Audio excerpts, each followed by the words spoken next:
Questioning Everything with Garrett and Adam, Episode 4. And welcome Hello. to the Questioning Everything podcast. With? I'm Adam. I'm Garrett. And we are Garrett and Adam.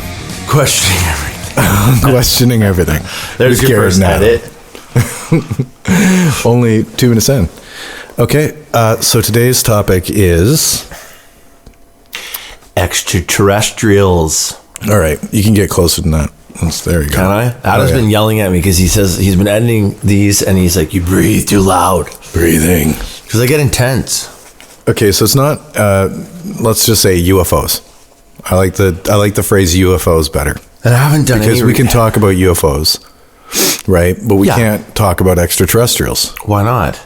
Because UFOs are a phenomenon and extraterrestrials are not.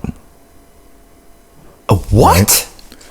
Now I'm confused, man. Well, UFOs is an unidentified flying object, and an extraterrestrial is something that's not from this planet. So we could talk about extraterrestrial, maybe objects. You said aliens today on.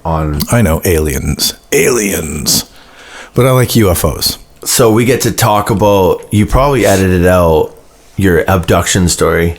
I did. So I totally you're bringing edited it it up out today for sure. Well, no, and I'm going to tell my story. The thing is that it's not an abduction story. He got abducted, and he's in denial. Right. It's a time story. It's really like if you were a time person, then you'd laugh at the alien people and be like, "No, man, that's a time anomaly. He got into some time warp." I'm not a time person either, but it was a time phenomena where time was lapsed in a strange way.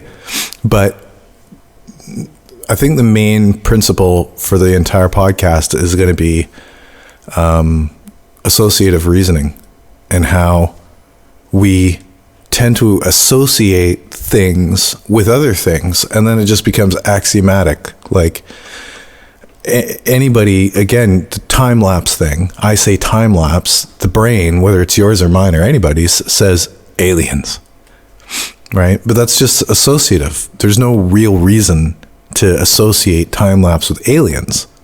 No, like it could be fairies, but yeah, but I think there's, in my mind, the aliens are far more logical than fairies. Maybe. Sure, but in Ireland, fairies might be more reasonable. Fair and enough. In the Middle East, maybe angels were more reasonable, right? So culturally, depending on where you are and what time you live in.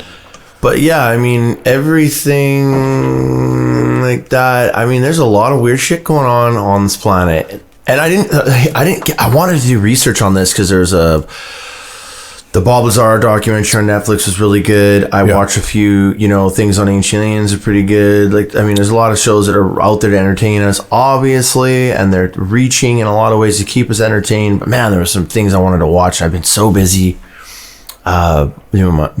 But so anyway, but the original reach, or the first reach, is that the assumption that there is something in the first place, which a lot of people, man, like it's just so. For sure. It just depends on what we're talking about, because when you start to get rational, there has to be means that there has to be some life somewhere out there. It doesn't have anything to do with life being either close enough or interested in visiting Earth, right? So those are two different ideas. I can agree that there's aliens out there somewhere. There's life forms other than ours somewhere. The universe is way too big for there not to be, and we're here, which is evidence that it's possible. So there's that. But to say now that they're here, or that they visited recently, or that they're, warping space to get here, whatever like that, it's a good idea. It's fun, but it's just an idea because there's no actual evidence of it. Huh. Well, I mean, there is that. This is interesting. I'm not doing a word video to this one. Don't do a word video to this one. No, doesn't matter. they can use This caption. is why I wish I had it more fresh in my mind, because there's a lot of things that I've watched. There's a lot of shows. There's a lot of things I've read since I was young. And even that footage that was released, I believe we were talking about that recently as well, that was released by the Pentagon in 2015, wasn't it? That radar footage of the Tic Tac that we mentioned before. That's right. And just some of these objects that are moving in such ways, they're just it's what is it then? I mean, you know, Can we Tic Tac for just a second? yeah, man. Okay, I didn't really look into it. Of course, that's your. Oh God, Adam! I'm going to be totally honest. This is Adam for you, ladies and gentlemen. This isn't real, but I haven't really looked into it. Yeah. Well, no, I kind of scratched the surface, right? And it gets to the point where I scratch the surface and I found it, and you lose interest, and I lose interest quickly. Yeah. So what I did find was that the people who are presenting the information, like the people who went on Rogan, the people who are on the news, those aren't actually the people who captured the video. Right? I think you're wrong. Okay, the one pilot did. Okay, sure. They're literally on there though, saying like, we didn't get this video footage ourselves, but it was given to us. And they also said that there was no heat signature. Mm-hmm. Right. So again, associative reasoning, we're programmed, or, you know, just naturally programmed. It's not an insidious programming, but we're naturally programmed to assume aliens when anything like this happens. Right. But is it really aliens at this point? What doesn't have a heat signature that can move that fast and everything like that? Something that doesn't necessarily have what we like a standard propulsion system. Something that's anti-gravity, that moves interdimensionally, or an illusion. No illusion. No. What illusion? Who's creating the illusion? Who knows? I don't know. I'll fight you to the death on this, man. Really? Well, yeah, because I wholeheartedly believe that we as a civilization are probably on our third or fourth go around, for sure, right? That's where these ancient structures come from on our planet, things like that. But I think that we can't really skip over that, like third or fourth go around as because a human of ancient race, structures. Just that. So you're talking about like gobbledygook tepe. Göbekli Tepe was brought up today again on something else, which is like say 12,000 years old. Yeah. And then of course the pyramids, like just how particular they are, like Pumapunku, man. There's just some very strange megalithic structures on this planet that just they can't explain with how they can't build them with modern day technology. I mean, yes, Ancient Aliens is a bit of a reach. I mean, what do they got? 17 seasons now, 12 or 13 episodes a season. There's going to be some, there's going to be some stuff they're reaching, but there's going to be some stuff they're reaching with. Probably a lot, obviously, but still, I mean, the whole premise, the information that they're providing, like when they show you a temple, one of those big cutout stone, like the one in Lebanon. Yeah, that shit's crazy too. That, I wish we had like, what is it? Beside our fingers. Yeah, I can't remember what the name of the temple is.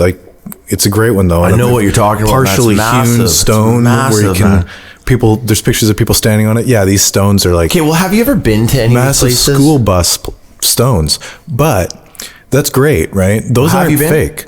Been where? To any of these places with? Of course not. No. I've never been anywhere. I know. I haven't even left my apartment before. But he was born in here. But as impressive as they are, why isn't it fairies? What do you mean fairies? Why isn't it fairies? Like, why isn't it angels? Again, another people. Because angels probably are partly extraterrestrial as well. The word angel is an old Greek, is a Greek word that means messenger from the sky, isn't it? Or an old Latin word, angel, if you break it down. Angel is like something, sky messenger or something. It'd be older than that, because there's angels in the Hebrew mythology, like when the angels go and visit Lot, and people surround the house and say, send the angels out because we want to make butt love to them. Mm-hmm. Right? And then Lot says no, and then he ends up leaving. And like, these are, well, even at that point, I believe the Hebrew translates more directly to emissary. Right. But and messenger, emissary, guardian, dude, person who like comes like that. But I believe that word and that idea of an angel is rooted in some sort of legitimacy, like the Bible stuff. Noah's Ark, like they say that even the Garden of Eden not necessary. Oh, go ahead. That the Garden of Eden was like almost it's like could be some sort of laboratory analogy where they genetically modified people. Like, who knows, man? But my point I was going to say, though, is about these structures. Have you ever been there? Because I haven't. And it's funny enough, once again, I was just watching a Joe Rogan clip talking to Joe St. Pierre, like that retired UFC legend dude. And even he was bringing up fucking Anunnaki and Zachariah Sitchin. Like, I was like, whoa, it's pretty common knowledge. But Joe was saying that some of his friends have been to the pyramids. And like, when you go there, it's just like, holy fuck.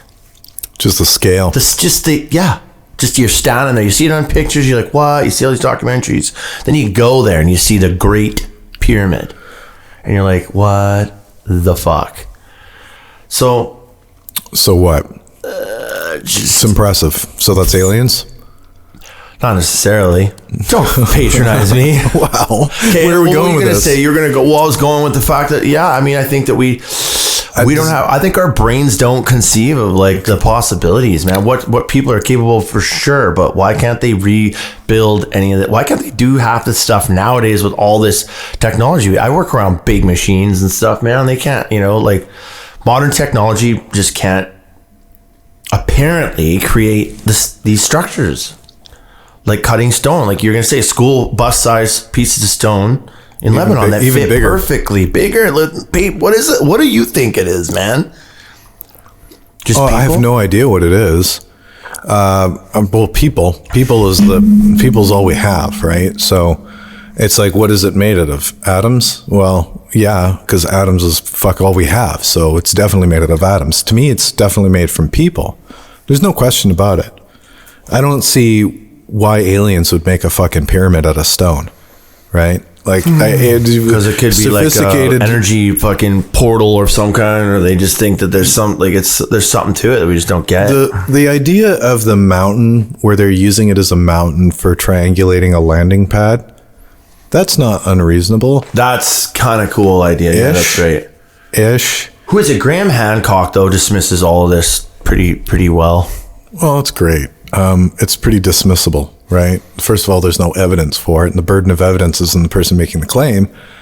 So anybody who dismisses it because their foot's itchy has a pretty good reason to, because you haven't actually given anybody anything to accept except for an idea, which, great idea, but there's no aliens at the Giza. Like, there's no alien bones, and again, it's a stone pyramid. It's cool.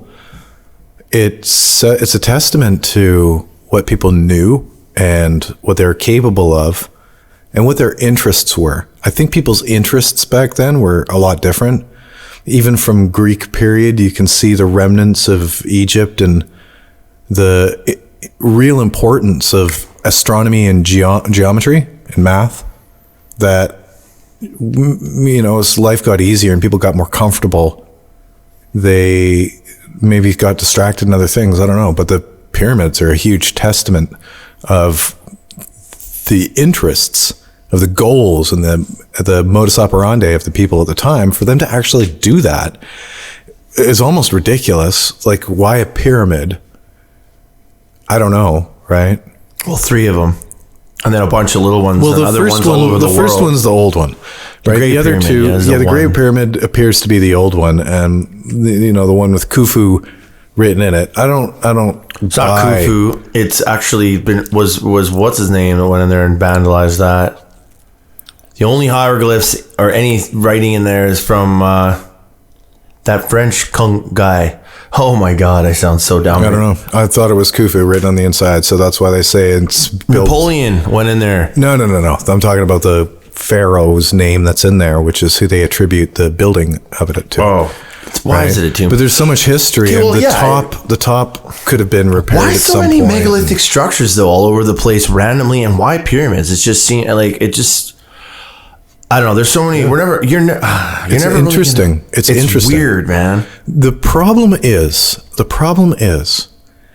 if you want to never know the truth, then decide what things are, right? Fair enough. So once you decide it, that's it. You're done. You're convinced. Well, I'd be open to if someone walked up and was like, "Yo, dude, like, listen up, man. Like, I know you really wanted the aliens to be real and you wanted the pyramids to be alien stuff, but like here we just discovered that it was slaves and they had some, like, they were all smoking peyote and they got superhuman strength. We got to figure it out. It's not aliens." I'd be like, "Oh, fuck, that sucks." But okay, cool. You can't let. Is that your point? Yeah, you can't let somebody disputing Noah's Ark shake your faith. If you were a deep faith Christian who believes in your relationship with Christ, and somebody's like, you know what, Noah's Ark sounds like a bunch of bullshit to me, you can't let that shake your faith. Faith because is important, man. Noah's Ark is a bunch of bullshit, no matter how you spin it, and what you know about your relationship with the universe is not relevant to some legend within that dogma. You know, it's just, you don't. So whether or not aliens are real isn't contingent on whether or not they built the pyramids. I can dispute that aliens didn't build the pyramids, and I'm not suggesting necessarily that they've never been here. I'm just saying I think that there's really no reason to believe that they built. Like, then again, every single megalithic thing in the entire world was aliens. What about race of giants that, like, well, okay, like, I'm not, okay, so like when you say they built the pyramids, like, I don't think they just flew down here and were like, "Hey, we're gonna build them." Like, what about the giants? what if there was giants that came from gods from other fucking solar systems and they helped build, and there was, I don't know, there's just probably, there could be a whole, like, It's the human imagination. That's where it goes, right? well, what is it? I mean, I don't know. Like, I mean, the giants are, I believe, we're probably talking about Nephilim, or the Phoenicians. Were there giants? You think there's giants on this planet at some point? Like real giants? Real giants? I believe that. Didn't they find yeah, some of proof course. of that? Or? Of course. Yeah. The thing is that people evolved separately, and there's like pygmies, and there's like You found hobbits. There's 7-foot people. Well, the Hobbit, that might be a real thing down in New Zealand or in the They actually found bones Indonesian of people archipelago. Teeny tiny. Yeah, the what the hell are they called? Aflorensis, Homo florensis. What did you just call me? Yeah. But no, there's like 7-foot people in Africa, and there's 3-foot people in Africa. I'm talking like 9 or 10 foot tall. No, absolutely not. Like There's fucking giants. No.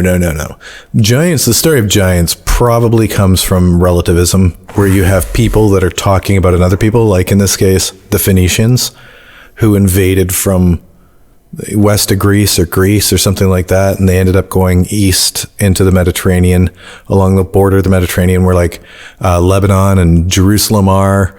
And they lived around there, and everybody in the area who was like 5'2" was a good tall dude. They thought that the Phoenicians, who were like 6'4", were giants, and they're big fellas, right? They were surviving, seafaring people, like Vikings or something shit like that, right? So the strong survive, and you end up having these gigantic, massive dudes who can lift megalithic stones and cut them perfectly into shape. No, nobody could do that. Nobody could do that. So that implies you had to drag it. You had to do it. You had to. That just implies some sort of serious technology.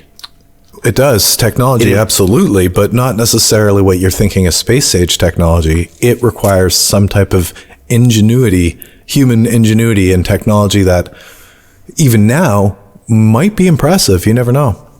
Because they had to figure it out. And the stones are quarried like so far away from these places too, which is just like, why? Like, they're like, let's just go out of our way to like fuck a whole bunch of people's heads up in like a couple 20,000 years from now. So we'll build these massive structures. We'll cut them in like in such particular ways. And not only that, but we're going to like quarry them like miles and miles and miles away. Let's just make this so hard and confuse tons of people in the future. Yeah. Silly humans. Yeah. I think that's what it is. The impressiveness of doing the impossible. For sure. That's why even... That's dope.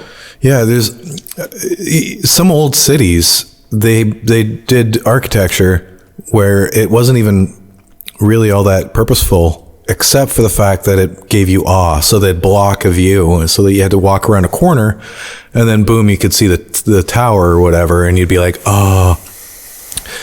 And it was all about, impression and power and your first impression for anybody as a city, whether or not you drew people to it and it inspired them, had a lot to do with the size of the buildings. And, obviously look at all the religious buildings and how complicated they are. Okay, that's temples and that's India. I know, where are those temples? There's these temples. Fuck, man, this is why should be a little more like research before we talk about this type of stuff. But whatever, it's fun. There's those temples or these huge structures. They're churches essentially. I don't know what country they're built, but they're built way underground. Like they were carved from the roof down, and they were basically their churches, and they were built into the rock all the way down. Maybe like the Essenes or something. I can't remember, man, but they're so weird, and they were just built there to keep people safe. And they're gonna kill me. Just look up. Just make like stone churches built into the ground. You'll find them and you'll see them. You know exactly what they are. They're super old. There's like numerous temples all over the world though that are built into stone that we don't know too, right? Like, and I'm just saying, I think that aliens. I just think that some sort of intergalactic species came here and just guided and just helped. Like, there's just a lot of funky stuff going on. Why do they have to be aliens though? That's what I don't get. Well, I'm talking like. Why do they have to be aliens? They're not just why aliens though? Why do you go from zero to aliens? Like, it's the alien show, right? Where the guy's like, aliens. Why do you go from zero to aliens? Why? Because I think that why does it make more sense that an alien can do it and not a person that lived in the past? Well, that's a good point. I mean, that's something I've pondered for sure. And that's what, going back to that, we're like on our third or fourth round here of human civilization, right? Like that, like this, like we built it up and destroyed ourselves. We built it up and destroyed ourselves, or a comet came and destroyed, like maybe we're on the brink of destruction. Like it seems like we are in a way. Like, so I feel like maybe societies, because human beings have been around 300,000 years? Not really. Human beings as we are now, we could say like 120,000. 120,000. But as far as organizing goes, it's hard to say. 500,000 years though is when Tiamat was, like, the Anunnaki tales were started, right? 500,000? No. 400,000 years ago, where they thought the Garden of Eden was. Oh, okay.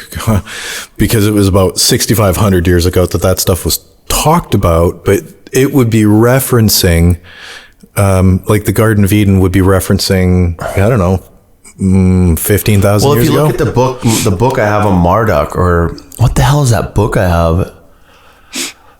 They talk. I don't quite understand what reference time you're looking for, because it's obviously an imaginary time. But yeah, well, I don't really know. So what I'm saying, my point is that because you say human beings that are with thumbs and fucking the ability to communicate and start fires have been around for 165,000 years. About 120,000. How old are the pyramids?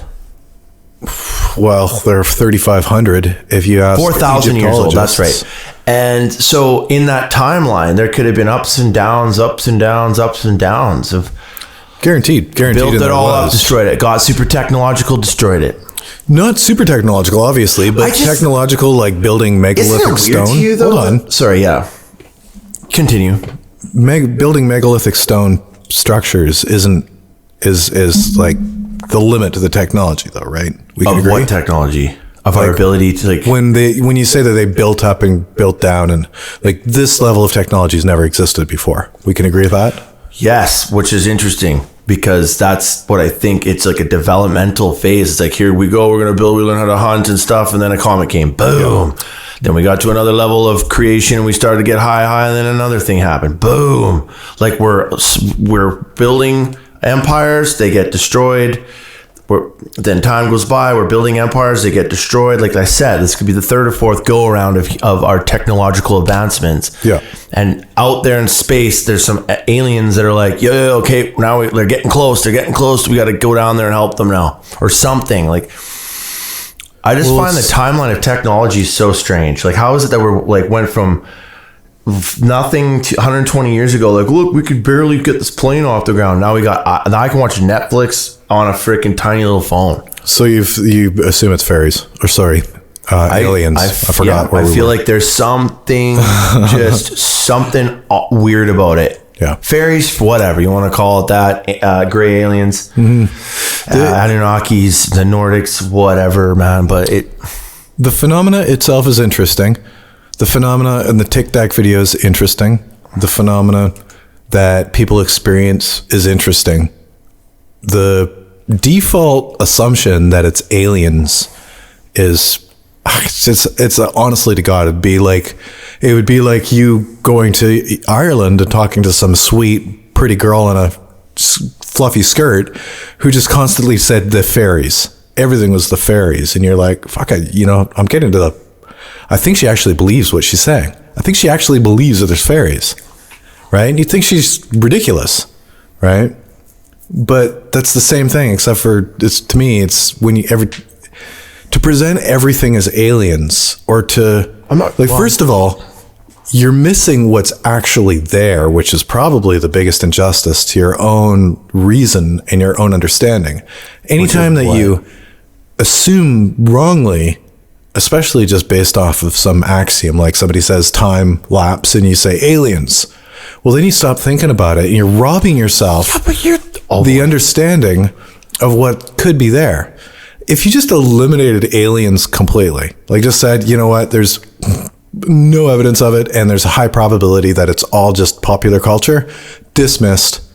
Yeah, but you're the dude that said he didn't get tattoos because there was a point in his life where he thought that would impede him from being abducted and taken to the spaceship. Yeah, because they don't let people with tattoos on spaceships. So I'm fucked, by the way, but that sucks. I edited that part out too, so now they know.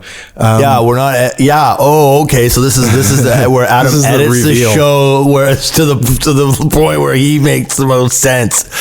Yeah, exactly. Eat shit. Yeah, if you edit this, man, I'll be choked. I'll say some stupid shit. No, fuck, I don't want to say that. And also, we are going to touch on his abduction, his time lapse story, and we'll touch on the time I saw aliens and it scared the living shit out of me. I've seen UFOs. Yeah, but you actually said, didn't you say at one point you thought you saw what you thought that you had seen the Phoenix lights? I saw the Phoenix lights fly over Canada. Yeah. And you're like, no, it's some kind of... You perplex me, man, because you seen and talk and heard. Yeah. Well, can I tell that story quickly? We were driving in a van and we wanted to stop. There was hail bomb. With? I had been hitchhiking with Jeremy Welch. I was thinking... And we were hitchhiking to Kia Beach to go... Or no, it was up to Tofino. We were going to Chesterman's Beach. And we stopped on the side of the road, pulled over. Vancouver Island, Tofino. Vancouver Island, yeah. And we stopped on the side of the road to look at Hale Bopp because Hale Bopp was going across the sky at that point. Was that blue comet from way back? Yeah, it was up there for a while. This is like 20 years ago. Super cool. And so I grabbed the guitar and we get out and I start playing the guitar and we're just chilling out, watching it, I think we were high. I think so. I mean, but I'd probably bet. Yeah, for sure. But our senses were still functional as far as physical senses. Buzzed. Yeah, it was literally just buzzed. Insofar as us, we were buzzed. We weren't. And I get that because I've been in situations like that briefly here, with just saying, when you've just got off an acid trip or a mustard trip or something like that, you're no longer hallucinating, but you're still kind of like residually like, woof, and you see something profound. Or I think we were just smoking reefer. And it was like, oh yeah, right. Anyway, then we look up and we saw these 5 spheres moving across the sky. And it was like, what the hell? Never seen anything like it, obviously, before. Never seen anything like it since, but watched them go across the sky, clear as day. It looked like they were made of mirror. And the people that had picked us up, they saw it too. Jer saw it. I'm pretty sure he saw it. I can't speak for him, and I haven't talked to him in years, but it was really neat. And I was like, ooh, I have no idea what it is, but I have no idea what a lot of things are. So I just put it in the drawer of, I saw some weird shit and I don't know what it is, with all the other things that I don't know what they are. And then years later, I was watching the documentary, The Phoenix Lights, and I was like, fuck, that looks like what I saw. That's really weird. There was more spheres though in the Phoenix Lights. I think there were 7. Yeah, this is just my recollection, right? And I was like, oh, that's funny. It looks so similar. I wonder if this happens all the time. Like, how many other times this has occurred? And then they mentioned a hail bop, and I realized, oh shit, this is the exact same time. This is the same time that I saw it. That's okay. So what they sure? Yeah, what they saw and what I saw was the same time period. And Phoenix, okay, so Phoenix, California. It went up. Yeah, it went up from Phoenix, Arizona. Phoenix, Arizona. It went up from Phoenix. Edit that out, please, Jesus. It went up from Phoenix, Arizona, up to Alaska. Apparently, I don't know. That's what. Yeah, but you were on Vancouver Island, so. Yep. It would have. Where's Phoenix? Where's Arizona? It went right over us too. So Phoenix, Arizona's southeast. It's south of, or it's east of California. Yeah. So okay. So I wasn't too far off. I don't know where Arizona is, to be totally honest with you. 100% honest, but it was right somewhere down there. I'm just trying to imagine it's. I don't know, dude. It's being too logical. It's just a goddamn story about some shit in the sky. Right. I think okay. So they say discount it anyway. Fair enough. How many things do I see that I'm like, I have no fucking idea what that is? They were perfectly mirror. Like, they were mirror. So if there was no clouds or whatever the hell was reflecting off of it, I wouldn't have even been able to see it. But there's things reflecting off of it. So I could tell that they're spherical as well. And they just moved in a perfect line. Not even all that fast, but not slow. Like, didn't take an hour to go past or anything. That only just a few minutes. Were they in formation? Yeah. In a V? In a straight line. A straight line. I saw them in a straight line. But that doesn't necessarily say what they were. Did it look like a giant black ship or anything? Or was these things were all independent of each other? 5 individual. Yeah. It was like an anal bead, silver anal bead line. That's how he describes it. And again, it could have been 7 in a V. I couldn't tell. Right? You know the way the illusions work, though. Like, you see a line of geese, right, and then they move and turn, and you go, oh fuck, it's actually there's like twice as many, and it's a V. Yeah. Just because of the perspective of things, right? So I can't verify what I saw at all. What it was a UFO because it was flying and it was unidentified. But at the time, I was like, oh, it's obviously aliens. Right, because again, I was assuming the same axioms that everybody else was when I had the time lapse thing happen. I assumed it was aliens. And what else? Look back, and why do you change that perspective? Mostly because I've looked at the alien possibility. Looked at really. You say you barely scratched the surface, Adam. Yeah, right. Did I say that? Yes, you did. When? Just the beginning of the podcast. How? Over your life, over the videos, the Tic Tac videos in particular, you said I didn't. Oh, that's nothing. All right. What is the Tic Tac video in relation to the amount of data that people have claimed? People are saying that's getting abductions. Close to there's full disclosure. We've got a full century of alien abduction. Well, not really quite a full one yet, but pretty close to a full century of alien abduction stories. Well, let me tell you. Do you want to tell your story and then I'll tell mine? No, you tell yours first. Okay, so the time I saw them I've seen lights over the Golden Ears Mountains in Maple Ridge, Canada, many times. We've just been walking through the streets, just and high on, well, not even like just buzzed out, like not fucking full blown hallucinating or anything. But anyway, we walked through our town, a little town there. And I've seen lights go down through those Golden Ears Mountains. I've heard stories of people seeing things. I remember one time looking on our balcony and with Greg, one of our buddies, Greg, and there's like this, it's like 7 o'clock at night, right downtown Maple Ridge, hanging out on the balcony with a cigarette, a couple people partying.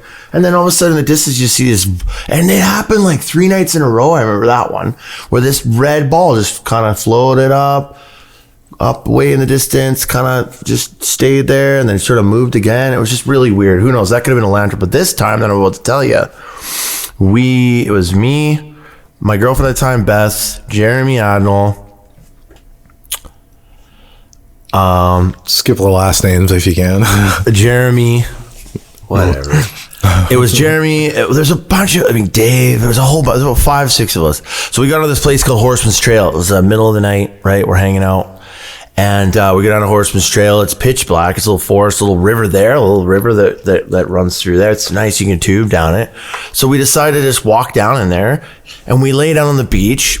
Right, and you can hear the water, and we all laid down. We're just talking, and we're just finishing our drinks, just chit chatting, and like just a good old days, right? And we're all staring up. Well, I'm staring up, and there's this point of sky you can see. It's just full. It's a clear night. Stars are bright. There's just one star though that's just so bright. And of course, you think whatever, it's the North Star or it's something. And the trees are canopying over us, but they're leaving this chunk of sky that's totally visible. So we're sitting there and I'm staring at this one star. It's super bright. And we've been sitting there for like an hour. And then all of a sudden, the star starts moving. And I'm like, whoa. I'm like, whoa, guys, look, do you see that? And everyone's like, and it's funny because I'm freaking and everyone's kind of calm. They're like, oh, whoa, yeah. And the thing about this star though, is like once it started moving, it brought into perspective how close it really was.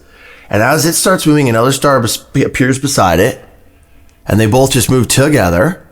And like it's almost like as I'm like getting scared and talking about it and noticing these two things, Beth's like, "Oh, calm down. It's okay. They're just checking us out. No big deal." And I'm like, whoa, man, like, what is that, guys? Like, whoa, we're finally seeing it. And then one just as like I said, like it seemed like as soon as like we noticed it, one faded out, and one just went. Bam! Like just shot like into space, just gone like so fast that it scared me so much. I was like, "What was that? Like, what was that? Like, that was wild, man. I'll never forget that." It's a shame we can't prove stuff like that because if we could, then we'd have a direction. Well, I can't prove it. And there wasn't even sounding. Believe it. We just had flip phones back then. The direction. That was cool, man. I mean, what was that? Like, why? They're just sitting there forever, too. The direction that we're in right now, or we want to be in as a species, is to be able to figure out better propulsion systems. And well, that's not even propulsion. That's just like fucking see ya. Well, no, that's technically what propulsion is. Yes, but figuring that out is the tough thing, but it's also interesting that in these impossible propulsion systems that exist, apparently, right? And I would assume that there's some optics reason or satellites or some weird shit going. Sure. Buddy, this thing got up and it was so fast. It's honestly, you're talking to me about fairies, right? I get that you saw that, but there's 99 reasons why it's not a chance. Not an alien, or 99 things that are at least more likely than what? Give me 3 things that it's more likely, bro. Like I said, optics. Two objects. Just an illusion. No. It was so real it scared me. It scared the shit out of me. Sure.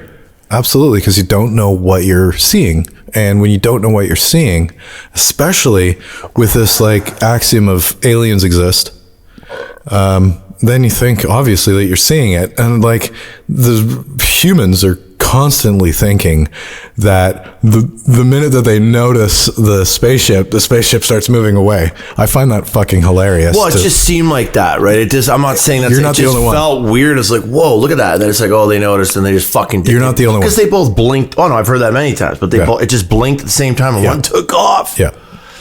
Yeah, but it's absurd to even think it. And absurd, he says, eh? No, it's like capital A absurd. Okay, fair Right? enough. That's your opinion, sir. No, it's not my opinion. It's like, even if I embrace your viewpoint and your opinion, even if I think that that's an alien, the idea that you thought or that you saw it and it reacts to it, things like that. Honestly, though, I can't prove that. Hold I can't on. prove that.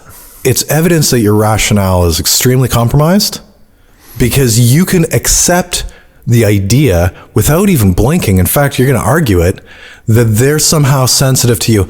You got to realize that when you go up into that spaceship, like, they're how many miles away from the Earth? There's one fucking human being looking at the ship or something. Like, that part I'm not even that hung up on. It couldn't though. be any more inconsequential to them. Okay, but I get that. So, but from your viewpoint, though, looking up at the sky, you're like, oh, I thought about it, or I noticed it, and suddenly it moved. People say that all the time, and it's indicative to me that their rationale is severely compromised by that axiom, to the point where they can actually think that from miles up, looking down at a huge expanse filled with tons of animals and humans and machines and livelihood, that they're one person noticing them from way that little speck is going to cause a reaction. Right? Fair enough. So But that's my the point, whole thing now. It's like you've just literally built a house on a toothpick, and I'm just going to watch it. I'm going to wait for it to collapse. The funny thing is it probably won't, because people don't really think about how silly hold on a sec. I would think of that. Now, first off, I'm not hung up on that argument as much. Like, that they noticed. It just felt like that. I brought it up because that's what it felt like, dude. That wasn't the most compelling part of the sighting. What was more compelling to me, like, oh, it was creepy. Like, did they know? Like, that was weird. It's almost like they disappeared because we were talking. That was a coincidence. It just felt strange. The more captivating part of the story, to me, is the fact that one shot into outer space. It was they were moving simultaneously. Like I said, one light had been the whole time. It started moving. One appeared beside it immediately. And they just kind of moved together kind of slowly, and then one went floop, and the other one went bam. And the bam gone into the abyss of space was more terrifying. I was like, wow. Yeah. Now hold on a second. What if? Can you accept that it probably didn't go into space? Well, where would it have gone? Maybe into another dimension, just something. Who knows? No, maybe to the Earth. What? It went out and away. No, but it went out that way. I see what you're understanding saying. How the optics of the sky works is pretty important. But here. it projected. It didn't just go fall. It was like a pew. Mm-hmm. But that's just one account. Like, again, it sounds to me like you probably saw satellites. Wasn't a satellite. I've seen satellites. Maybe you saw satellites move very consistently in one way. No, you're totally making huge assumptions that are incorrect. Okay. Right? Let me just say one thing before you can move on here. It's that if aliens were coming, though, and they did look down like that, I could see them being, if they are like that technologically advanced, that maybe they could go, oh shit, people are watching, people are filming. You never know, sure, man. There's like 8 million people under them, but they're gonna. You never know. Like if aliens are real, then the possibilities are limitless. But anyway, going back to what you were just saying, Mr. Noodle Face. I'm eating noodles. Yeah, what a rude, and he's basically insulting me at the same time. What a dick. It's okay. What were we saying? Oh, I don't know, Adam. No, really. You were saying, I can't remember now. You were just refuting what I was saying, that, that satellites. I was wrong about the satellites. Yeah, I just think that they were satellites, and that's probably this is the way things work. Things look weird sometimes, right? And it can look like two objects are moving beside each other in the same altitudes or whatever like that, and then one veers off, and one, just because of the lensing of how things are, how things appear. It's the appearances of things, right? Again, my first thought is like, well, satellites. Your first thought's aliens. No. I was thinking satellites. Like no, but once it's shot off, that was then you're like, okay, satellites are done. Fuck, that idea is done. Now I'm like, what's happening to those satellites that is causing that illusion? Right? What is my visual? What does it look like it's happening compared to what's happening? Like, is this a stick in the water? where suddenly I'm seeing that it's bent.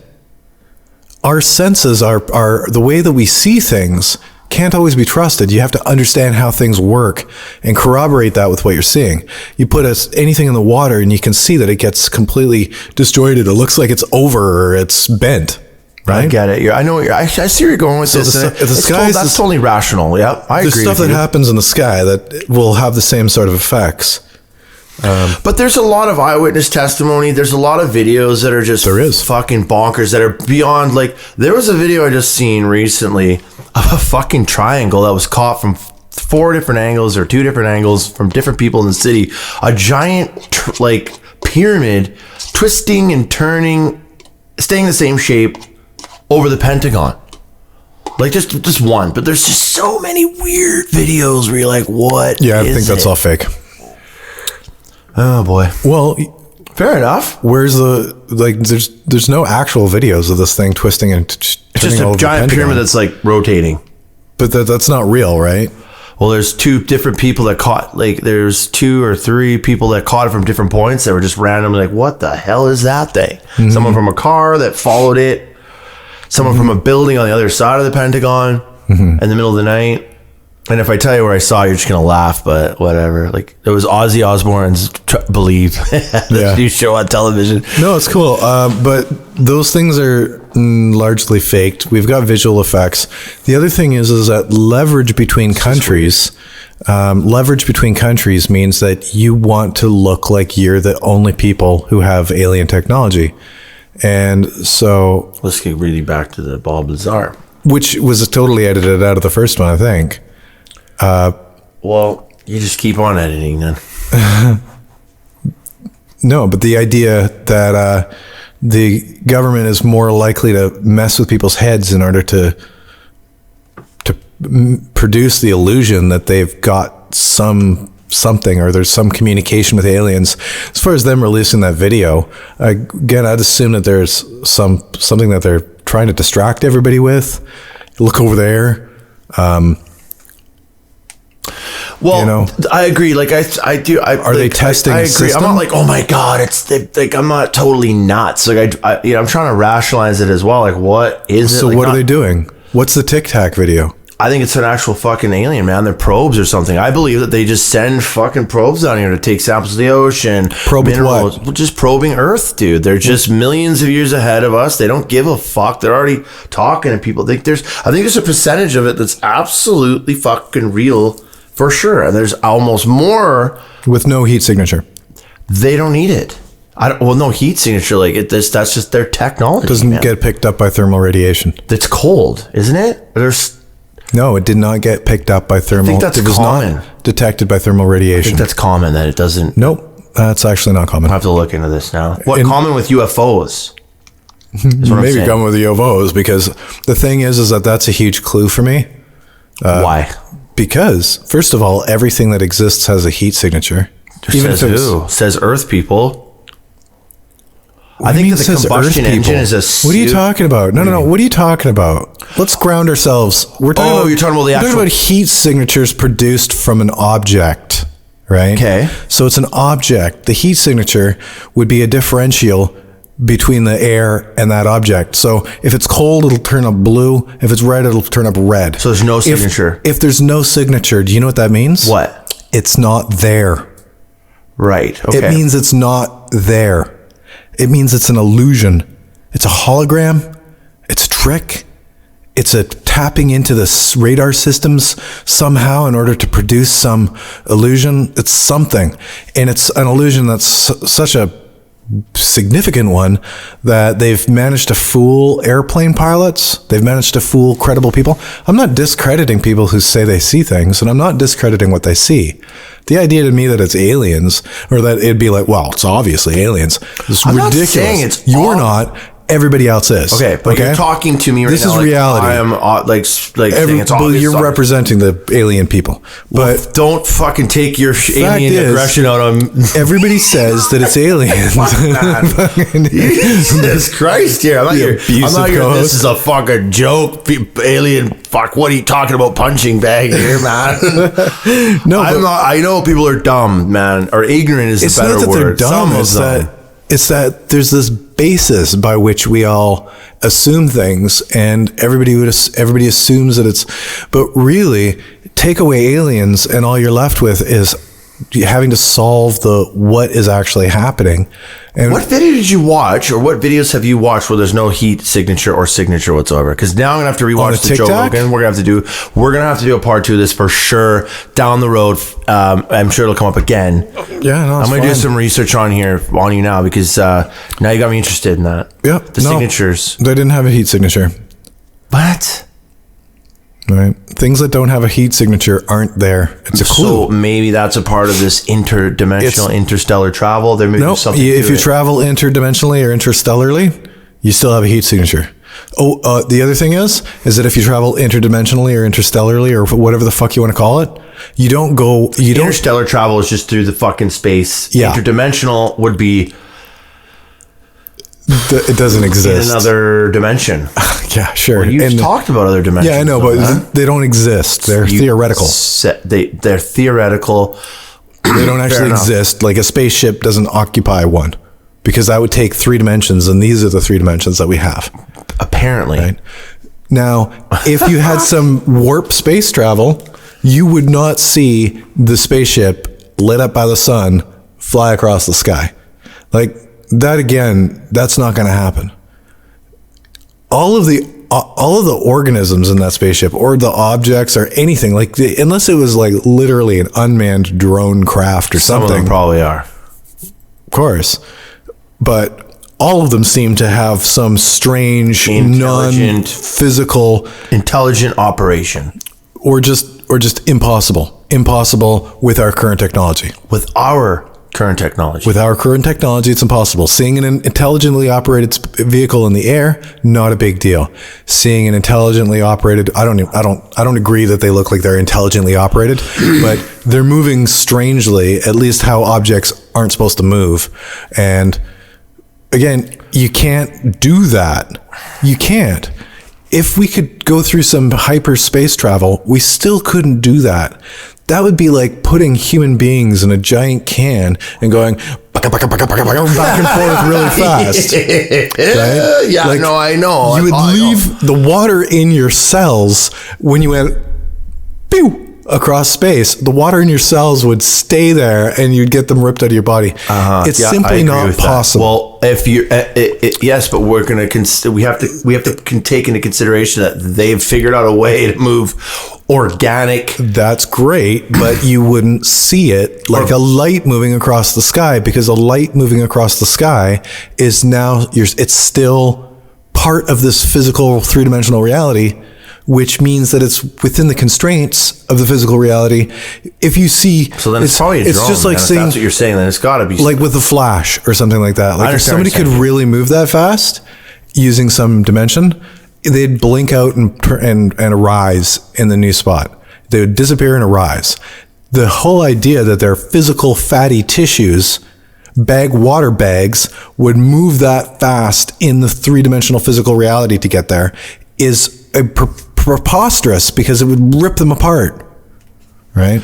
So at this point, okay, I can agree with maybe they've got warp speed, but that doesn't translate to you seeing a light go zip across the sky and then back and then back, and then that wouldn't be warp speed. That would be, I don't even know.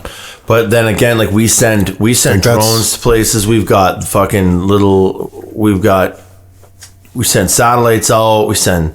Sure. Like this, why wouldn't they be doing the same thing without any man ships? Just these little fucking spheres. I mean, and there's so many different types too, which is just crazy. Like the silver discs that we assume are driven by gray aliens, which also zip out of here like crazy. The lights that come in, like there's just a lot of different. There's also just a lot of eyewitness testimony. The cigars and the pyramids and the triangles like the black triangles, man. Those are weird.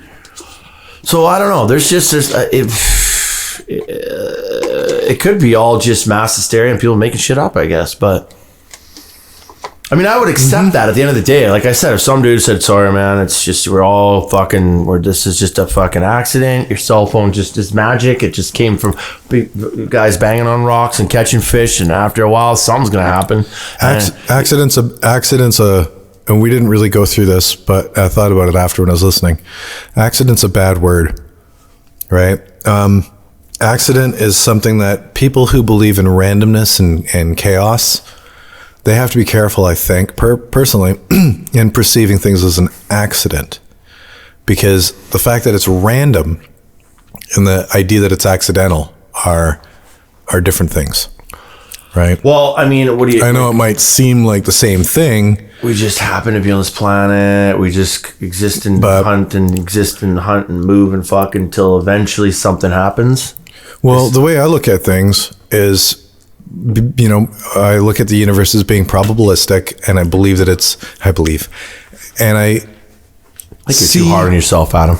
see patterns, see principles that end up manifesting things, right? So chemistry arises from principles that work on atoms, and they end up creating all the chemicals. You know, everything's in its formation is being worked on by some other formula or principle.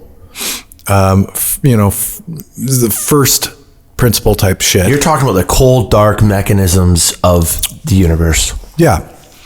I can't remember. Can't remember where the hell's going with Rocks. it though. I don't know either, man.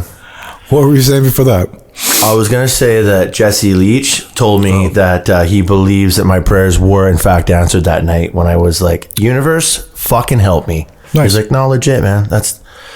So we know we're going there. I'm just saying, I don't know, man. Like, No, but what the fuck was I saying? I don't know, dude. You're going on a tangent. But what were we saying before that?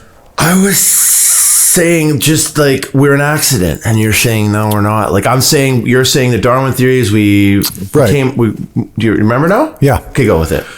Right. Well, it's accident and randomness. Accident means that there aren't principles, right? Again, well, that's what I was saying. The principles of things. With the idea that there's some type of math or formula or fractal or principle that creates everything. Everything that's created then is, you could call it random because, you know, like there's not like literally some brain who's trying to put together everything. It's not completely contrived. Right. But if it's based off of these principles, like it appears to be, then it's not actually accidental.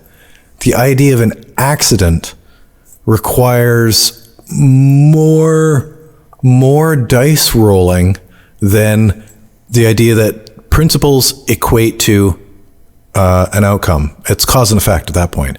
You inject the universe, which who knows what it was made of before. Well, what the fuck? Quarks and gluons and all that stuff. Who knows what it was made of before? But you apply some principles, and next thing you know, there's the Garrett Adam Questioning Everything podcast. Yeah, right, exactly. What the hell? And is that accidental? I can't say that it's accidental. I don't believe in an accident like that. Well, that's essentially what it implies. If it's just kind of like the Darwin theory that we just evolved from fish, crawled out onto the beach. But is that an accident? It's just inevitable then, essentially, based on the Big Bang. Like if I throw this coffee cup at your head, it's going to hit your head, probably break into 2 or 3 pieces. One piece is going to knock over that cup of noodles. That's going to fall, cause a stain. The other piece is going to fly, crack the screen. And one of them is going to start on Earth. So yeah, the universe is probabilistic. But who threw the coffee cup, dude? Who threw the fucking coffee cup? I did. Yeah. Well, I'm conscious. And I decided that I'm going to throw it at your head. The idea that it's accidental is like saying that it's an accident that a math formula. I don't think it's accidental. I think that creates an outcome. Someone threw the coffee cup. Things happened. Now they're like, oh, we got to contain that happening and maybe help that happening out. And really? You think that it's micromanaged like that? I think at some point, yeah. I think that we've definitely, man. I just can't conceive of thousands of years of wars and building castles and queens and cavemen and dinosaurs and this and that. And then all of a sudden, TikTok. And all of a sudden, microphones and podcasts. What happened? it did, but it happened. Everyone would argue that it's happening real quick, like real fast. Even in the alien theory, none of that's unnatural. That's all just a natural progression. Aliens like would have injected their DNA into us like 160,000 years ago, or 120,000 years ago, or something like that. They would have found the Erectus, and they would have created the Heidelbergensis, and then the Neanderthalis, and then the Sapien. The Heidelbergensis? And everything that happened after that, everything that happened after that would still just be a progression of technology and stuff. So how is it that we went so long without anything, and all of a sudden, bam! Like, dude, 100 years in the freaking 120 years, let's say, 150 in the vast universe of time. Luck, like not even. If we hadn't come to North America, right now there would be people banging drums and hunting, kneeling in the river, hewing obsidian rock into arrowheads so that they could go hunting. Right. Well, right here, where we are, literally. Yeah, no, I know. If we didn't come here, if Europeans never colonized North America and South America, the people here would literally still be Stone Age culture. The Middle East was Bronze Age, 6,200 BC, or years ago, and like 4,300 BC. They were Bronze Age. I fucking didn't pay attention. Bronze Age is really crazy. Oh, I didn't either. This is just after school. Now it's way more fascinating. When you say that Bronze Age stuff, though, I remember when that came up in school, and I was like, Bronze Age? Like, it doesn't mean anything to you, right? No, but it is interesting. And now I look back and I go, what is the Bronze Age? Exactly. Yeah. That's when the Bronze Age is when they start using bronze. Well, yeah, and start putting metal into shapes and using it as weapons. And No. Because they had the Copper Age. The Copper Age is when they first started melting ore into metal, copper, and then forming it into different stuff and tools. Who decided to do that? Copper's, Mesopotamians 7,000 years ago. It probably goes back further again. Dude. Again, probably goes back to like Gobbledygook Tepe. And even further, we don't have actual records of when we did this, right? But we don't have actual records about when we created these things. That's why not. They're burning the history. Because we only have what we've dug up. So as far as we know nothing. Then we know nothing technically. Then really very little. If we start to think about that, we don't know fuck all, and history's changing. Just think about this though. The Copper Age meant that somebody figured out that if you put rocks into a forge, a really, really hot fire thing, that they'd melt into copper, and then you could like make shapes in sand and pour that in, and it would cool, and you'd have copper tools. Right? Copper's not very strong. It's not very hard.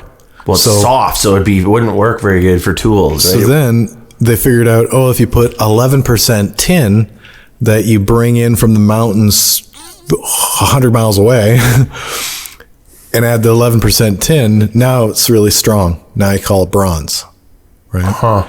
So that's a huge leap. That's a huge leap because that's literally mixing different rocks into your. They didn't have Netflix back then either, right? No, they didn't have YouTube. Just figure this shit out. So they weren't distracted, and if they wanted to figure this out quickly, they couldn't even go. Fuck, where's the YouTube channel? Whoever thought of that, like whoever discovered that, they are the people that probably spread it to everybody else. And they were the rock stars at the time. Like I said, 6,300 years ago. And to this day, people in North America and South America would be using obsidian stone tools to do everything with, it's rock, isn't it? Yes. They're Stone Age, even though 6,000 years ago, in the Middle East, they were using rock, bronze, right? So everyone was basically developing at different points, developing at completely different rates. Okay, so now, help me out here. So who was the most advanced at that time? Sumeria was like what country? Who was the most advanced? Who started getting going quick, the best, the fastest there? From what we can tell, it would have been the Chaldeans. Who are from where? Mesopotamians. Right in Iran, in Iraq, that area. Iraq, yeah. That was where, so they started up first. Like they started getting pretty. It's the first culture, allegedly. Really? Yeah. And isn't there a lot of profound, weird shit there too? Like megalithic structures, a lot of old history that does imply extraterrestrial visitation or megalithic structure. Well, yeah, there's some shit there. Like there's like that weird place. Again, it's weird. It's weird. Okay, it's a weird fetish you have really with extraterrestrials. Okay, well, there's a really wild piece of alien footage, UFO footage, where this thing comes down over the. Anyway, I can't remember the damn thing. What's that place where they all go and pray where there's a giant rock? Mecca. I think people want to hear me talk about the guy going. I'm just kidding. I don't even remember that. Is that? It's a part of the movie that's awesome where they're all. I think they're just the dude that's doing it. He's just very animated. It's the coolest part of the movie. One of the coolest. Is it like African? Or? They're in some jungle doing it. There's hundreds of them, and they're all moving like just side by side on their, and they're all cross-legged, and they're like breathing, and they're like, and then like they're all just one big group of people. Like, oh, that sounds cool. Oh, it's amazing, and an old-looking dude with doing it. He's looking at the camera and he's just like very animated, and it's just wild. You should find the video and share it on YouTube. Huh. Well, everybody should watch Baraka. Oh my God. Baraka is the best movie ever made. Super relative. Oh yeah. Yeah, relevant. Yeah. Relevant, sorry. Yeah, no, it is. It's my favorite movie. It's the best movie that's ever been made. I had it opinion. I think I should get it on Blu-ray and watch it. You know what my prescription is? Eat like probably 3 grams of mushrooms, put that on a high def TV, and make sure no one's gonna come knock on the door or the phone's gonna ring, and watch that. Yeah, if it doesn't tickle your fancy, really try to find some psychedelics and watch it. Don't just smoke a joint because it's not gonna be enough. It will be to trip out. You need to get into another dimension. Yeah. To me, my old friend Tomiko did that to me when I was young. They were all like, "Come on over." Like when I was like almost been 17, and we were at someone's house, and I got nuked. So that I'm just going to segue that or sidebar. That is an appropriate use of the term "another dimension" to me. I'm just loosely saying. I had this idea for a graphic. Right, because we talk about it's hard to explain ideas sometimes, but I don't believe in dimensions. Right, I believe there's 3 dimensions and then time. Mm-hmm. But I'm willing to humor the idea of emergent dimensions. Right, but the idea of emergent dimensions is much like what you were talking about. I think it was episode 1, where you're saying that you believe that when somebody becomes enlightened, that they glow or they're like light up or they're somehow detectable, or and the aliens can figure it out. Aliens can say, that's cool. We're gonna come get him now. And it's similar to that in the sense that I think that dimension is non-existent in most of the universe. There's 4 dimensions in most of the universe. But if there's multiple dimensions, then those multiple dimensions are emergent from us, right? So you have chemistry that has 3 degrees of freedom and then changes, right? And that's the 4 dimensions. So the universe is made out of this. 3 degrees of freedom, and then change, which means time. Without us, that's literally all you get. Add in animals, and now suddenly, maybe even plants, suddenly you have something that has senses and responses. So that's another degree of freedom, right? When you decide, I want to walk over there, I want to walk over there, I want to go see somebody, that is a degree of freedom. Really, it is. A rock doesn't do that. Chemistry does not do that, right? You do it. And when you consider that a chemical or a rock or an atom has these 3 degrees of freedom as far as to move in space, and then they have time as far as changing from moment to moment, you have all that as well, but then you can decide where you want to go. The rock can't. The rock gets knocked here or there based off of what contacts it. It's entirely probabilistic. whereas you get to decide, I'm going to go to this, I'm going to go to that. All right. So all those things that are coming from us that a rock doesn't have, those are all multiple dimensions, because they are degrees of freedom that we can move within and express within and experience within.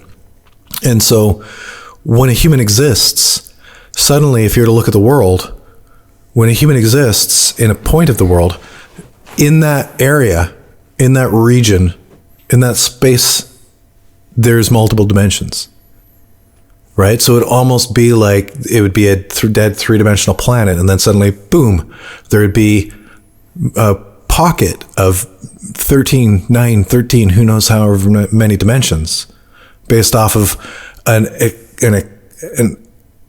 new degrees of freedom that simply don't exist as long as you're just a rock. And in the state that we're in right now, the whole world would be like glowing. There'd be like an aura of multiple dimensionality, because all of these organisms with these extra dimensions are concentrated all over the place, you know? So if you were to look at it, you would, you know, see like a glow or a light or meanwhile, if you were to wipe out all the people, all the organisms, all the animals, that would all go out. There would suddenly just be 4 dimensions again. Mm-hmm. Right. So and that's now, if you've got an intuition, you might even sense that there's multiple dimensions, but you're living on a planet that is saturated with people that produce multiple dimensions. And you're an organism that has inherent endogenous dimensionality greater than just 3 degrees of freedom and time. And so you're right that there's multiple dimensions. But if you're to try to test the universe, you're going to find that in the universe, there's only 4. And it's not that you're wrong that there's multiple dimensions. It's that there's only multiple dimensions as long as you've got the perspective of them. Take away the perspective of them because you're no longer a person, and you just look at the universe as a dead, inorganic, mechanistic place, you'll only ever find the 4. You have to introduce a life form in order to now be able to observe the multiples. You know what I'm saying? And then through that, you're just solidifying my theory this whole time about, yes, you're right. The fucking the universe is a mechanistic, cold, just Tetris thing that's just there. And then we've got the humans, the aliens, the spiritual juice that exists outside of it. Like you have the chessboard and the person playing chess, and that's how I feel like and then we bring in those different dimensions. I don't know how, man. I'm not like, I can't measure this or articulate it in such a it's just like, imagine a cold room and you bring in a warm hot dog. Literally. Okay. Right now, if you were a person, or let's just say you're a pencil in that room, and you're aware of the room and everything's the room, and then suddenly you brought in the warm hot dog, that the warmth from the hot dog is like a new dimension, right? Because now you don't have to physically contact that object in order to feel it with your senses. Now it's radiating a thermal radiation that's so distinct that it's apparent before you're even physically touching it. Right. Mm-hmm. So that might not be the best description of a dimension. That's where ghosts, but like these ghost theories, like when you die, you're just kind of. Well, that's the problem with this theory of dimension, is that it leaves that, because without understanding fully where the multiple dimensions emerge from and whether or not they can have any form of independence, like radiation, right? Like say for instance, we're in a mountain area, and I scream echo really loud, right? And you say it, and the second you say it, I cut off your head. Yeah. Your voice now is like permeating the universe, is lasting longer than your own life, right? So you're no longer able to produce a noise because now you're dead. You're like, echo. But the noise you produced is now echoing back and forth in the mountains and everything like that, right? Showing that we can produce wavelengths, or we can produce after we're dead. Cause and effects. We can have a cause that still affects after we're dead. Yes. Right. Right. The hauntings. So that's how does that relate to aliens, Garrett and Adam? Yeah. No, it really. Really though, like that's a great question. It might though, because it does aliens, on that fabric of what you've just presented. Yes. The aliens themselves would also operate on that within multiple dimensions. That's what I'm suggesting. Right. How do I understand that? How do I make it? Like, you're so scientific. Like, the way you're able to break things down, like, and really make them conceivable is quite interesting. Like, whereas I'm just like, I just feel that I just use my intuition. Like, the way I perceive everything. I don't read these books as well as you, but they wouldn't be able to travel in those dimensions, right? Because that's, again, if you were to test the universe doesn't have them. They're only emergent from an organism. And they're only from within the perspective of that organism or another organism. From the perspective of a rock, there is no more dimensions because the rock can't tell. It couldn't even detect them. It's the person who's inside this universe that says there's multiple dimensions, and the rock's like, I don't know, but I don't see them. And they're like, trust me, there is. Yeah. I don't know, but I don't see them. And really, there's a lot of humans that are like that rock, right? Oh, yeah. Are there not? Yes. Like a lot of humans where you're like... majority of people... Dude, there's multiple dimensions, and the person's like, I don't detect a single other dimension in the universe. There's and you're way like, more people the universe is strange. And they're like, I've never seen a strange thing. And you're like, okay, so you're the fucking rock. Gotcha. And there's lots of them. Holy fuck. But I'm just learning how to more or less just like distinguish the rocks from other people now. I'm more like pulling myself out of the matrix lately and just being like, hey, have you ever thought of this? Oh, what? No, man, I'm a rock. Yeah. I don't know. I don't know. Isn't there, what is with that? Like what when you become more awakened and more woke, quote unquote? No, woke is really dumb. Apparently, I just found that out. Who was I just talking about? A drooling idiot. Yeah, if you're woke. When I hear the word woke, I'm like, oh shit. Like, I've read a lot of books. I've watched a lot of documentaries. I'm starting to realize, like, holy, people are fucking stuck watching the news, going to work every day. They're not thinking about their health. They're not unplugging. They're not putting the tinfoil hat on once in a while. Are talking about these types of stuff. Like, if I brought this subject up to someone I work, like for example, the superintendent. No. Well, let's not talk about. No, I'm not talking. Hold on. I don't want to fucking edit this out. Don't have to edit this. Like, the dude the superintendent that's in charge of my job site has so many things going on in his head. Has to make sure this is gone, dude. Honestly. The minute you said superintendent at your work, I edited it. Okay, well then I need an example of someone, dude. Like, just anybody. Granny in the superstore. There's anybody. I'm with people that are superintendents majority of my days. So, but like, you bring a subject like we're talking about right now to a layman or someone, they're just like, the what? Do you know what I mean? Like, there's not enough. There's more rocks on this planet than there are people that are like willing to engage in this type of. Absolutely, which is frustrating. It is, but I don't know, it makes it more unique, makes it more interesting. So that is where I'm saying, like, there is, I don't know, man. I think that there's some kind of elitism. There's something going on this planet where they want to keep the majority of us low frequency. They don't want us to reach our potential and ask these types of questions to continue on some sort of narrative and agenda, like whether. I don't know why. I don't know what that belongs to. Like, could it be the fucking lizard people? Could it be some kind of fucking race of aliens? They're like, no, you got to keep them dumb. I don't know. I just lost you there. No, I'm looking at my waveform. 1 sec. You making sure it's recording? Is it not? Yeah, it is. I'm just hoping that it's not going again. You want to stop and just check while I pee? No, because in order to check, I have to then get signed into Premiere and edit it all out. Yeah. You're like, I edited out the superintendent. I'm not trying to trash. I don't know. I just live in a dimension of reality that I'm not 100% happy with. You want to go back to aliens? Well, yeah, that's the topic, right? It's. I don't know. I think if everybody would at least humor what if it wasn't aliens, you know, it'd probably be helpful. Only because it's probably not aliens, and it misses out the things that it could be, like Lazar.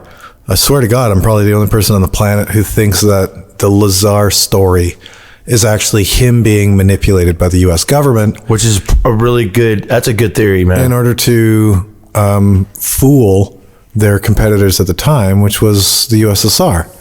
I don't think that they had alien spaceships. I don't think that he saw alien spaceships. I think it was set up to make him believe that he saw it so that he would release it, because the world's a stage. Once they realized like how you can program people to particular realities, memes, exactly, memetics. though. Like, that's what I was just saying, that we're all programmed on this planet to keep some narrative going. Like, yeah, it's just like, the question no, don't talk about your dreams, buds. No, like, what about those aliens? What about those lights? No, it's just, I don't know. I don't agree. I don't agree. I think we're conditioned to talk about them. I think we're conditioned to talk about all sorts of absurd things, and I think it's absurd. You like to use that word, eh? Yeah. Because there's a lot of things that are really interesting and factual and true, but people are not interested in them. They're more interested in things that have no evidence, like aliens. Yeah, but there's been some very good discussions on one of the most popular podcasts in the world, which is Joe Rogan, where they've had a few there's a few episodes with this this director of a new alien documentary. This is terrible. It's the guy from Unacknowledged on there, Dr. Daryl Greer, David Greer, but he kind of laughs at him. But they've had a lot of really engaging. And it's good stuff. Like, if anybody hasn't seen Rogan alien videos, then they should.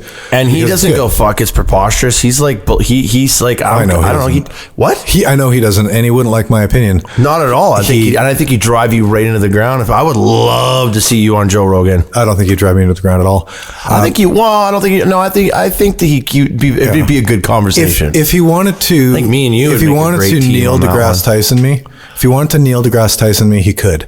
Because he has the authority level to cut you down and then move on, right? Well, that's not what he does. He's very... No, but he's a 99.99% a great host. But when he decides that what he wants to talk about and what he's thinking of is more important, like, say, you, the one video where it was about aliens in paintings. He went off for a little bit about skepticism, and he really doesn't like anybody who could question this, and and even still, with some people, once he gets into a disagreement with them, he can like shut it down, say what it is, and move on. And most of the time, it's good. But he does that with Bigfoot. He's just like, no. Yeah, sure. If he wanted to, like, shut me down and say, no, you don't know what you're talking about, moving on, then there's nothing I could say about it. But if he wanted to challenge what I'm saying legitimately, there's no way, right? Like, there's no way. No way what? No way he's going to win in a debate where I'm going, okay, there's all these different possible anomalies and explanations that are at the very least more reasonable than the assumption that it has to be aliens, right? I can say stuff like, no, I don't agree that Tic Tac video. People switch in their brain. What are you calling them, a liar? Well, I'm not saying anybody's lying. I'm not saying the phenomena wasn't experienced. I'm not saying any of that. I'm just saying that the assumption that it's aliens is absurd, because all of the things that we've experienced in our world, none of them have been aliens. It's as out there as God or fairies or angels or, in your opinion. Well, sure, right? Well, I'm just saying that's your opinion. No, I'm not. I'm not. Like, I suppose it is my opinion, but it's like looking at all the available stuff. You can't understand people's belief in fairies and angels and all this sorts of shit, and then not realize that your belief in aliens is the exact same thing, right? Right. I see what you're saying. It's apparent. It's not just my opinion. It's absolutely apparent. But I know you're saying it's apparent, and you're saying it's preposterous to even believe that the first thing to come to mind is aliens. And majority of people, for sure, would immediately be like, it's aliens, and that's definitely naive, for sure. My whole reason why I bring up Joe Rogan is because they have very educated people come on there and discuss this legitimately, like very seriously, and they generally go like they kind of just go, yeesh, like I think they really do just go down the rabbit hole of what else could it be? Like, what is this? And not that TikTok. I don't agree. I don't agree. There's such a bias towards that it's aliens that people will dip their toe in the water of speculating some other reason, but they're so happy about the idea that it's aliens that they're not even gonna. I just don't know why take it there. Why you're so you object to it so much. Well, because aliens is such a stretch that, in my opinion, it should be like the last thing that you humor. Okay, let's just say this. Okay, in my opinion, because it's definitely my opinion. Yes. The idea that aliens are the reason for, say, the Anunnaki is less likely, or equally as less likely, or equally as likely, equally as unlikely, as the idea that people at some point went back in time. Right? I don't know. My brain's not agreeing. Time travel is preposterous. Preposterous, yes. Time travel's preposterous. Now, but is it? Exactly, right? Laughing. No, but that's just it. Because there's this light, tiny little. Hold on, there's this tiny little light at the end of the tunnel that says maybe it's not preposterous. Same thing as aliens. But aliens are so preposterous as an explanation that the idea that human beings go back in time and become these alien gods with actual like airplanes, like the Bermuda Triangle has been sucking people back into 6,000 BC or 4,000 BC. Who said that? This is just, I'm saying. The Bermuda Triangle has sucked people back to 4,000 BC. They suddenly arrive. They've got an airplane. They land. They talk to people. They become the Anunnaki. Right? Is that actually a theory, or are you just making this up? This is my theory. I'm saying that is as likely as aliens. They're both wholly and totally unlikely. Kind of a weird idea like that. Maybe that is a weird thing going on the planet. Like maybe we're just hitting weird vortexes and getting shot back in time and fucking. It's this loop that we're reliving here and just getting more and more advanced every time it cycles. I don't know. That's a one look in the scale of probability. You've got a pebble, tiny little pebble that says it's probably aliens. You've got a tiny little pebble that says it was probably humans from Earth who went back through a time portal and became the gods of the stories. Mm-hmm. And then you've got this giant fucking mountain behind both of them that says that they're actually humans. Who is it that are coming here? The Anunnaki. Oh, like all the lore that Zecharia Sitchin attributes to aliens are actually just humans. Well, he's been dismissed quite a bit, too. No. I was just saying, this is the probability. This is the probabilities scaled. Two tiny little pebbles, both of which are equally as preposterous to me. One that they're aliens from a fucking planet that came here for gold. Duh. And then the other one that they went back through time, through a fucking time portal at the fucking Bermuda Triangle. Duh. Those are totally ridiculous theories, but they're both equally as reasonable to me. I'm saying aliens are so dumb that it's as dumb as time travel, which is phenomenally dumb. And then there's this gigantic, completely obvious white elephant mountain that says it's just people. So then tell me what the mountain is exactly. Just people, right? You even acknowledge Gobbledygook Tepe, right? Mm-hmm. Right? So now in Sumeria... I don't think that's ancient alien stuff, though. I think that's pretty just old-ass But it's not, but everything else is. Well, not You're everything. talking about a culture 6,400 years ago Yeah. who have a story that you're attributing to aliens, I'm attributing to people. Now you have a temple from 12,000 years ago, or a civilization, right?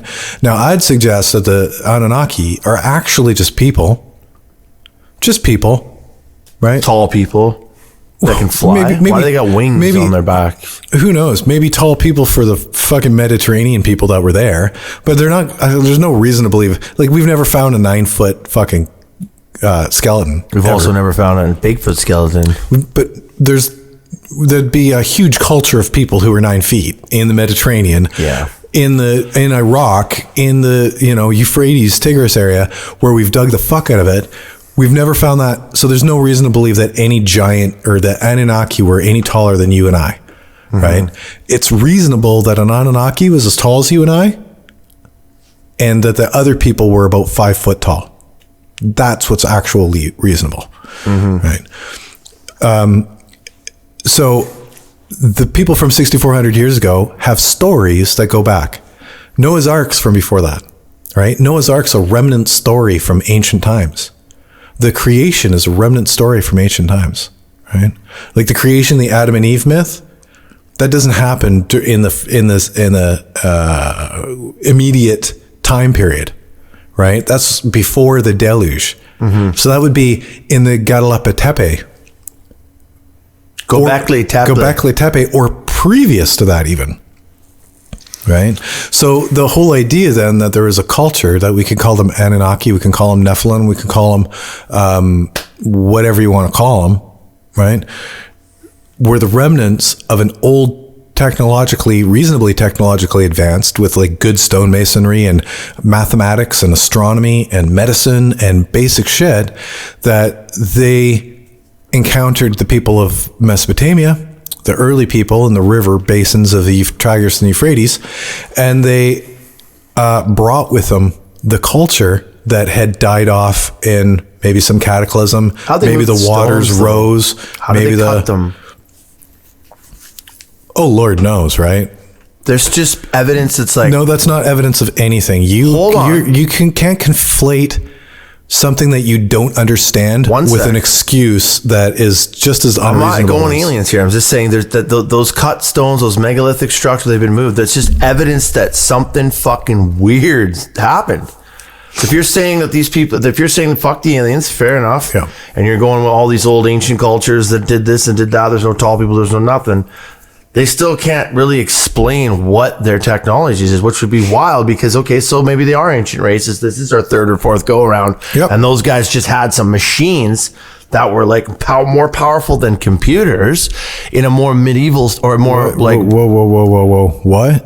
Well, like how did they cut these stones in the way that they did or place them? It's just... Skill, I would assume. You're assuming that it was skill. That's like, there's just that kind of like, what?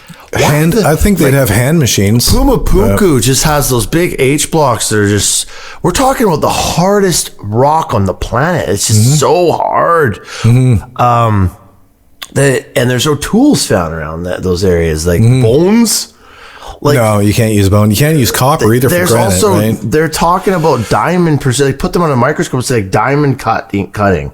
That wasn't even invented till just recently, man. So that's fine. Like if you want to say no aliens, okay, but then people had technology that was like advanced for that time.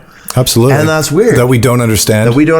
So that's even They cut holes. They had hole cutters. Oh yeah. They had a whole bunch of stuff. So that's just weird. And my opinion is there was some kind of somebody hanging out at that time. It was like, hey, check it out. We got this cool shit that we use on fucking in this fucking out in the fleet. Let's not make an alloy. Let's just like cut granite. Let's fuse it with a laser or something. They didn't fuse anything. Let's There's levitate. No fuse. Or sorry, just like cut it like with something. Yeah. Because I don't know. Like we should have the question. these pictures up on their screens and like actually analyzing these too rocks. much. Well, no, I know, but just for our own. Well, that's what helped me to go. Well, explain that, Adam. That's great. You got to do it in your own time. deciding what the answer is and then asking somebody to explain it differently or whatever, that's all asinine, right? No, I'm saying it would, if we had there's more than just us and the rocks in front of us right now, we could both share in the amazement and be like, wow, yeah, that is pretty no, it cool. is. It's super amazing. I'm not saying anyway. But even if there's something strange about it, why would it be aliens? Like, why would aliens, hold on, why would aliens be so interested in cutting rock? Well, that's what I'm saying. Like, that's no, what you're not. Just tell me that, because you're not saying that. So now tell me, we've got like technology that you said diamond cutters and then laser fucking cutters. Why aren't they just making alloys? Why alloys? What do you mean, like to melt metal? They've got rock all around them with metal stored in them. To melt them They've all into obviously place? got fucking ships. They obviously know about metal. They obviously know about silicone. They obviously know about glass and chips. Well, that's the theory, that they melted these blocks into place as well. They didn't melt anything. There's no theory that they melted rock. That's what they're saying. So I don't know. It's just, I've heard some stuff thrown around. I don't know. I'm not an expert on this either, but yeah, that's definitely not a theory. I'm going straight from intuition on what I've watched, what I've seen, and discredited myself, going, this is silly, that's wild, this is interesting. Yeah. Like, you've read every book, you're so well read on this for sure, but there's still a mystery here that's unexplainable. If really the bottom line is... Do you not agree on that? No. Well, yeah, there's a mystery, but... That is unexplainable. Is it aliens? Who knows? You're exposed to the mystery under a framework that it's aliens. Well, right? I'm agreeing. You're not reading archaeology books. But I'm saying you're reading alien books. Okay, forget the alien books. Forget. No, it's not good enough. It's not good enough to dismiss your own axioms, because you're literally looking at the world through glasses that all of this is aliens, and that's like the most reasonable explanation. And again, it's like, it's rationally, you're compromised. It's compromising a massive group of people, though. It's like, no, I'm just talking to you in this case. Okay, your rationale is compromised by not being objectively detached enough to go, like, even if you can accept that you believe, get into the chair, go into the back room of your own mind, and acknowledge that you have a very pointed opinion that all these things are aliens, but there's no real reason to think that they're aliens, other than the fact that all that information that you have in your mind has been presented to you in such a way that it's talking about aliens. Like, you never read about Göbekli Tepe, except for really in the context of, it's the same thing as like the Graham Hancock. He's great, but he still has some assumptions. And of aliens? No, not of aliens, just of like spiritual assumptions. He believes in the conscious drug fairies that build this shit, or what are you talking about? No. He's just no. He like the DMT fairy. That's dope. I like it. When I watch Graham Hancock, he has ideas that are unsubstantiated by reality, that they're, again, part of his multi-dimensional existence. They're part of his mind, part of his imagination. I don't discredit it. I think they all do fucking hardcore drugs, right? Yeah, but it's just like approaching things from an angle, not because you're stupid or because you even want to, but when you're exposed to a particular set of information and they're bringing it up, like, you wouldn't have even known about it except for the fact that they're bringing it up in context to aliens, then everything becomes contextualized to aliens. Same thing as lights in the sky. Like, if there was like some strange interstellar phenomena where planets eject gases in strange form or something like that, you'd see a light and everybody would be like, oh, that's probably a gas ejection. It could be anything. It could be electromagnetics. It could be light from another star that's being split. It could be fucking anything. But at that point, their axioms would say, oh, well, it's one of the plasma jets that we see about on TV and hear about in the news. They'd just make that automatic assumption. a lot of what we think of aliens, there's no real reason to think that it's aliens, except for the fact that our exposure to these ideas were framed as if it was aliens. Zecharia Sitchin, what he talks about, super interesting shit. Dismissed a lot though now, ever since we got into super interesting. Super interesting though. Yeah. Right? He's exposed mythologies and he's exposed stories that, regardless of whether or not it has anything to do with aliens, they're really interesting stories. They're strange. There's a lot of mystery. There's a lot of unexplained shit. And, you know, it's wild history. If you can remove aliens from it, then, in my opinion, you're probably going to have a healthier perspective of history. Plus, you'll have a more opportunity to actually stumble on what really happened or what the real explanations are. Because they're really probably not alien explanations. And as long as the person's on that, it's like me spending years on a fucking Enochian, you know, only to realize in the end that I really shouldn't have spent all those years on it because it was a waste. What? Enochian. Right.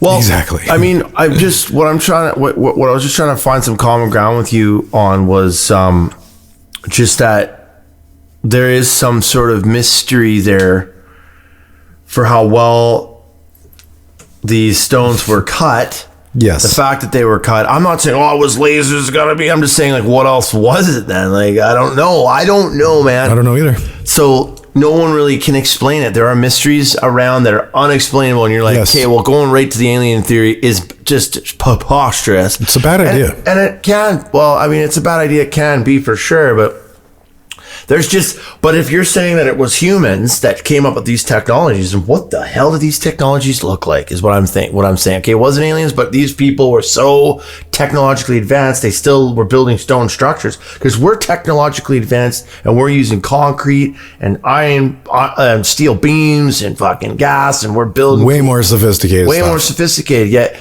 this technology implies that they were even more sophisticated than us, yet still living. With cutting stones.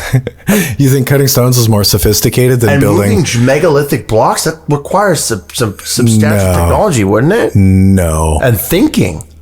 No, that's only substantial technology compared to the people that lived at the time. Even now, though, we can't build the frickin' structures. We can't do we can move really, really big shit. Not the stuff. We can't they've claimed that we cannot build the pyramids now. We cannot build Göbekli Tepe. Or sorry, we could not build Puma Punku. There's no way with modern tools we could even do a lot. I'm gonna have to find some examples, but there are some structures that we couldn't build or move these blocks now. Hold on. So you can't just drive off after that because you're making a wild, radical claim based off of stupid fucking documentaries that you've seen that have influenced your worldview to the point now where it's impossible to recreate the pyramids. That's ridiculous. I could be wrong about that. That's ridiculous. Okay. You start getting into like a 20, 30 ton stone and it would be difficult, but we transport like fucking enormous stuff, right? Like look at the Chernobyl stuff when they're like literally transporting like gigantic football field sized fucking things over train carts. And that takes feats of engineering. We are way more advanced than somebody that hews stone. And it's impressive. How did they get it there? How did they move it? You look at what was available to them and it's like, what the fuck what were they utilizing? Well, that's really what I mean. Okay. Right. But they had to be utilizing something because they did it. The idea that like anti-gravity fucking something like that, why would they use stone? Why would people who have anti-gravity and like to make a point? To who? To everything. That's kind of what I feel like these things are. They're just like, we're here. We just moved some giant shit to fuck with. Why wouldn't they do something more interesting? Because that is interesting. We're talking about it on a podcast. Ancient Aliens has been going off about it for 17 years. It's perplexed humanity for fucking ever. Well, that's why. What else are they going to do? Crop fields? It's not really perplexed humanity forever. And Ancient Aliens is making money off of it. Almost nobody's talking about it because all they see is a good mystery of how did people drag stones and why did they drag stones? Because it's, I don't know. And then thinking that they dragged them is maybe it's wrong anyway. Any big thinker is gonna, you know what it is? Because regular people, like regular folk, I'm going to go to Walmart today and get myself a deal, and then I'm going to head on home and watch my Netflix documentaries. Okay, well, they're not thinking, okay, whatever. That's a stereotype. Whatever. The regular folk aren't thinking about megalithic structures, but whoever built those could be like, we're going to try to appeal to the ones that may be thinking about this. And here's our little point. It's a shame they didn't put like why isn't everybody thinking about it? Fair enough. Man-made stuff in there, like an alloy. Maybe that's too much information, bro. A part of their spaceship. Maybe some like math. They don't want you thinking about that. Like, what about crop circles too? Like, what do you think those are? There's some strange man-made ass. Yeah, there's no way some of those are built. This is all under the umbrella, so we're gonna have to do a time. Some of them are very. There's one crop circle that's squirrely, in my opinion. That's what? Squirrely. Which one? Fractal.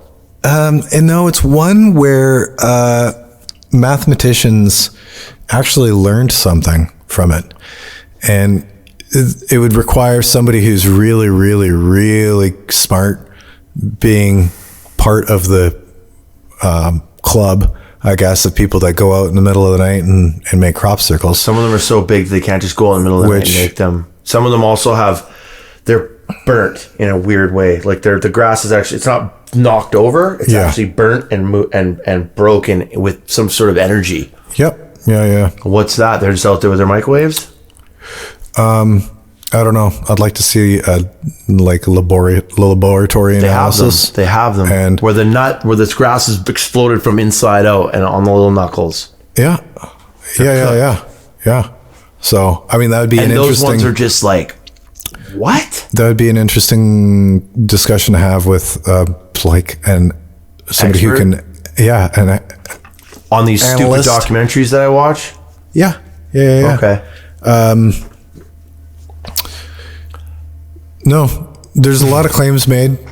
Fair enough. They're unverifiable at the moment. Crop circles. I don't know. Did we explain? I gave you my crop circle picture, right? No. Really? I thought I did. Did you take a picture of a crop circle? No. I had a poster with like all the crop circles that were ever found. The sentence that was on the Zeppelin album, and there's some that are just like, whoa. Yeah. No, I was pretty interested in them for a while, but I think largely they're, again, a huge waste of time because it's human beings with boards going into fields. Like I don't think that's actually a question.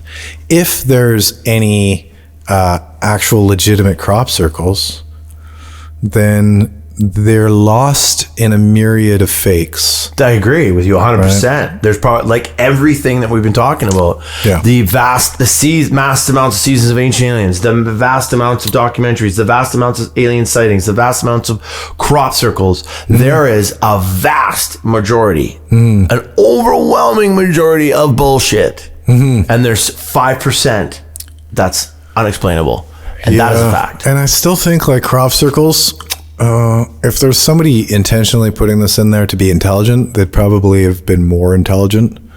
I just don't think that I think there's different species of aliens that have some of them. But What? But there's only one sending crop circles. There's a couple. That's one way of sending information is crop circles, and other ways abducting people, and other ways they're just. What about cattle mutilations, man? The evidence behind cattle mutilations is just like what? That cattle have been mutilated. They've been fucking picked up, moved. What?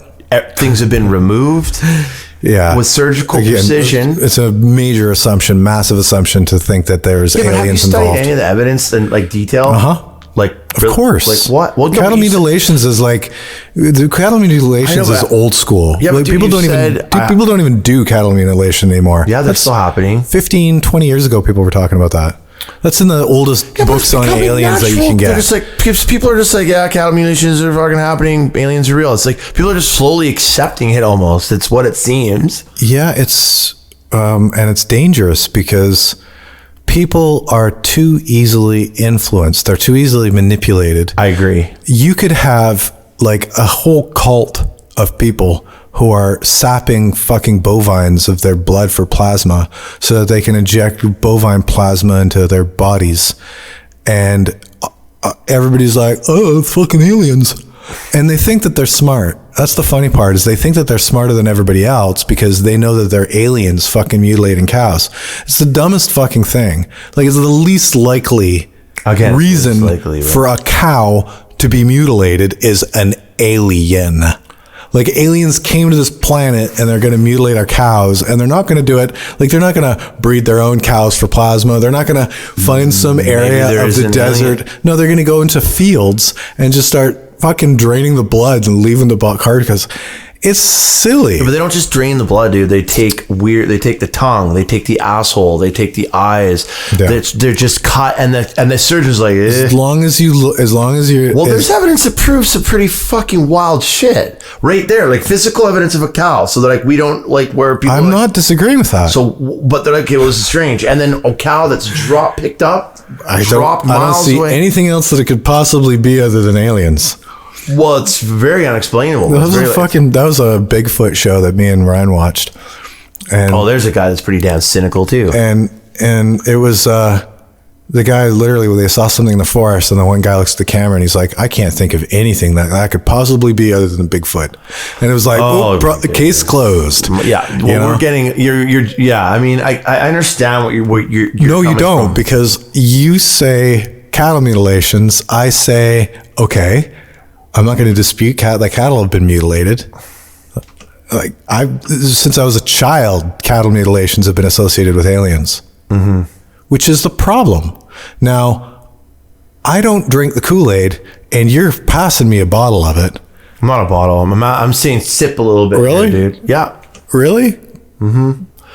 You're a spokesperson for the Kool-Aid compared to me, because Jesus, man. You're a spokesperson for the Kool-Aid compared to me, because I go cattle mutilations. Yeah, cattle's killed. Not a fucking single thought of aliens doing it would ever cross my mind. Who then? Tell me. Humans. I don't know. It's not just, I don't know, dude. It's that it's a 99.99% probability that it's humans. I'm telling you that factually. But I'm not necessarily drinking the Kool-Aid, because if you came factually, to me no, but that is Black Ops military doing it, I'd be like, whoa, cool, man. That's not, yeah, that's. I mean, I admittedly will be like, yeah, I wish it was aliens. But I'm not like, it's just, there's a lot of weird shit. You're not a raving lunatic. I'm not saying that. I'm saying, definitely implying that. No, what I'm implying is that if I say cattle mutilations, the first thing that pops in your mind is aliens. Therefore, the propaganda worked. Right? I don't think it's all propaganda, though. It's not all propaganda, but this is the why the word exists. Mm-hmm. I say cattle mutilations, you think aliens. The fact that you have a direct association, instant association between cattle mutilation and alien, that's an indoctrination, right? And it's an indoctrination that I don't have. I don't share with you. So I'm happy to talk about aliens, but the instant assumption that if cattle mutilations exist equals evidence of aliens, no. I think that cattle mutilations is evidence of cattle mutilations. Probably a lot easier. It could be explained away easier than some of the stuff that's occurring, for sure.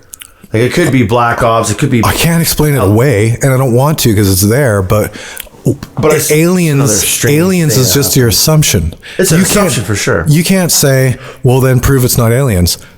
There's no reason to think that a cattle mutilation is aliens. There's no reason. I think there's reasons to believe. No, there's none. I'm not saying it's the only reason. Trust me, there's no reason. Like, if you went back 100 years and somebody said cattle mutilation, aliens would never cross your mind. I think cattle mutilation. It is a progression of social constructions in our mind that we associate cattle mutilations with aliens. There's no reason to. I believe that there's none. There's no association. It's not like you can only get there if you were an alien. It's not like you could only use it if you're an alien. There's zero reason. except for the fact that somebody said at some point that aliens are doing it. Now, even though that's a preposterous thing to say, and there's no evidence to it supporting it, now the burden of evidence is on anybody who denies that. I say that it wasn't aliens, and now I have to prove that it wasn't aliens. Well, there was never any evidence that there was aliens. Give me an example of what it could be. Anything other than something. Okay, so I believe anything other than fairies. So I think that cattle mutilations have been happening for a very long time. I think they were documented. Same with crop circles, like way like for some time before modern times and television. The very, very early times, they actually thought it was like the devil. So this type of stuff has been happening for a while. How people perceive that, is interesting. But I don't know. I mean, yeah, I believe. It's an old tradition in the UK. Maybe it could be. I don't know. But there's just some weird crop circles where you're like, that is fucking trippy, man. And just some of the. Same with Skinwalker Ranch. If you've looked into the shapeshifters and some of the native beliefs there too, like just some weird, just strange stuff that's really seemingly unexplainable. Oh yeah, and more interdimensional fucking demon shit. Like like some stuff that just is very thought provoking and perplexing to understand and try to comprehend. Right, but I don't know. Science can't explain stuff there either. They've sent scientists in there and they're baffled as well. So, well, again, if it's an emergent phenomena from an organism, then it's only there as long as the organism is. What organism? What do you mean? An emergent organism on Skinwalker Ranch? Well, an emergent phenomenon from an organism. Whatever multidimensional activity was occurring there is probably not just occurring there because, it's probably not a fixed phenomena. They think there is. Well, that's what everybody thinks, but same as ghosts.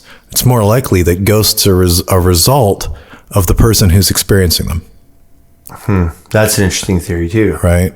Well, it's probabilistic. It's just the most likely.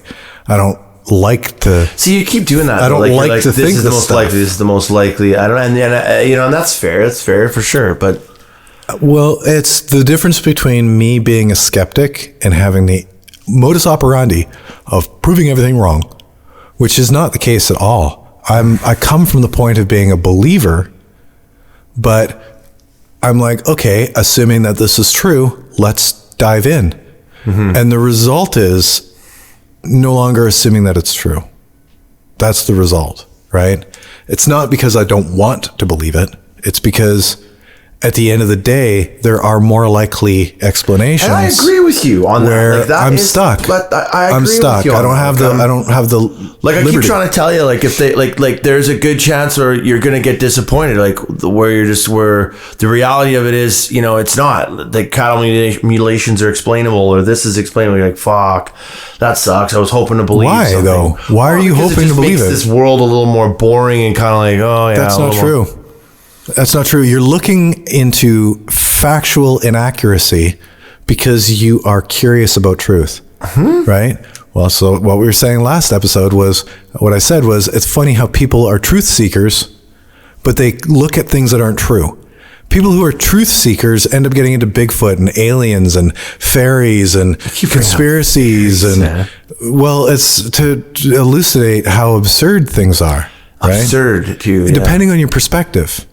I know, but you're depending on what time period you live in. Like the way you're making me feel thinking about this is like I'm just some naive little child that has no fucking clue what I'm talking about. And I've seen but that's how how you need to approach your own self. That's fine, but I'm not here to judge you. I know, but I'm here to show you how to judge yourself. And I respect that, and I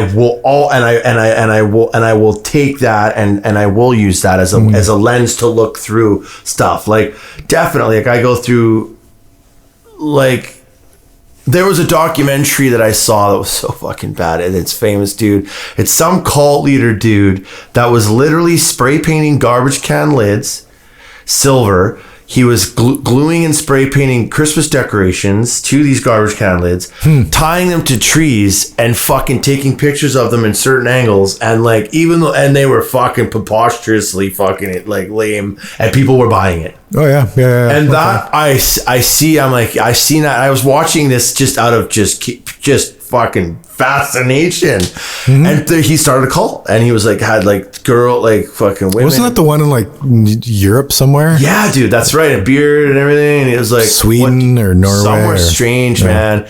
Well, no, somewhere in the arm, like way out there, in the like just a strange situation when people are buying it. And anyway, you look at that and you go, oh my god, this guy's making us all look bad now. The comparative like footage that's just like, whoa, that's so strange. There's a reason for people to believe in it. There's a reason for people to promote it. There's a lens to look at, like through, and be like, okay, like really. And I know yes, it is easy to jump on the mystery of life and be like, oh man, it's gotta be aliens. It's gotta be aliens. But I have just seen thousands of hours of footage and documentaries, and the small percentage of these and ghost adventure shows, and I do see all of the like, we're trying to sell you something here, and that's entertainment, man. That's the name of the game. But there's always that small percentage where you gotta rewind the tape like 10 times because you're like, okay, that was fucked, and it puts the hair on your neck. You get goosebumps. You watch that footage because and I truly believe that sometimes you see that footage where your brain's like, that's weird, and your brain's even like, what, that it's seeing something it almost shouldn't see, or it's just, you're like, whoa, what the hell is that? It's not doctor, it's not double exposed, it's weird. And there's that small, and that just leads me to kind of just be super inquisitive. That's not scientific evidence, though. That's nothing I can't take to. That's not proof of any kind. It's what piques our interest, though. It's what keeps us interested. Weird. Yeah, like just even the Fire in the Sky story, man, where Travis Walton was abducted, like those people, he was gone for 5 days, he was on the ship, he got spat out again 5 days later in the middle of nowhere. 5 guys were blamed for his murder. They were given lie detector tests over and over. They all passed. Like they all stuck to their story. There's just that eyewitness testimony. These things that they've stood the test of time. That dude was also on Joe Rogan, and it's just like, what is this? There's something to it, right? But one of my favorite guys is the lizard guy. Who's the lizard? Oh, who's that? I can't remember his name. Lizard guy? Yeah, he's a lizard guy. He's tattooed. No. He's a guy who claims that he met lizard men. Oh, tell me about this. He worked in a monorail system between cities, underground, and when him and a team were down doing an exploratory thing to build the monorail, they ended up getting like bum rushed by a bunch of lizard people with guns or something, and they had to get the fuck out of there and go back up to the surface. Right. And then he ended up coming out about it. And then after he came out about it, got killed. Yeah, he was like doing speeches and doing talks, but talking about how he had to like hide himself, and he was on the run because the government wanted to silence him, and then suddenly disappeared. Right. So it's a great story. And when you're watching him, I don't disbelieve people. Right. Like I'm pretty generous, I'd say, with at least taking people's word. I don't necessarily believe what they saw or what they experienced is what they think, but I don't doubt that their senses were, that they saw what they saw, they heard what they heard, whatever like that. So in his case, it's really phenomenal because I don't question him. I don't think that he's necessarily going to lie. I don't see any reason to discredit him. I can suspend disbelief in whatever he's saying, at least long enough to hear him out and to weigh it and to, consider it. But it's a fucking crazy story. Like, it's one of the craziest stories ever. It's so just, do you buy it? Well, it's buyable while you're watching. Why is it buyable? What's up? Does his mannerisms indicate that he seems like he's telling the truth? Seems very authentic. Really? Yes.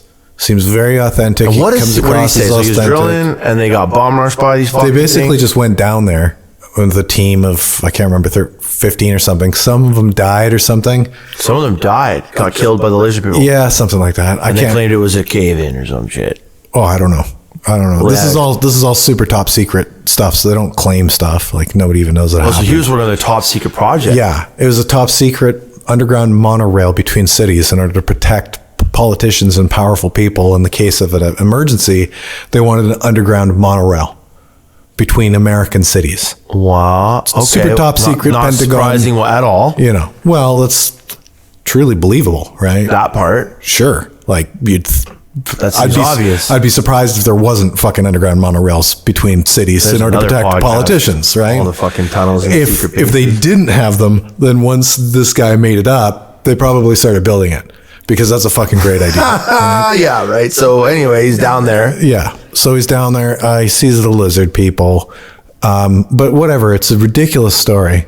It's ridiculous to think about. I don't believe it, but I believe that he thinks he saw what he saw, and he believes what he's saying. Right? He's authentic in the sense that he's not lying to his audience, but it's right out there. You say about Bob Lazar that he was. Yeah, I don't think he's a liar.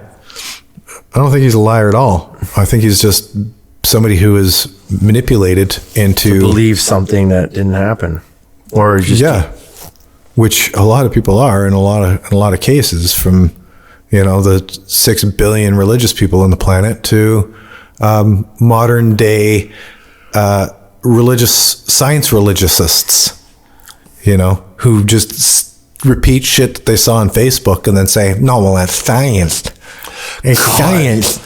I popped into fucking Facebook, annoying. man, for fucking 5 minutes today or a couple weeks ago, just to oh my God, man, what? Just to promote this podcast a little bit a couple weeks ago, and then just to pop in and say something else real quick, and just within scrolling, and even just now, it's gotten so much worse. It seems in the last couple, since the pandemic, even, and just the utter negativity and just shite.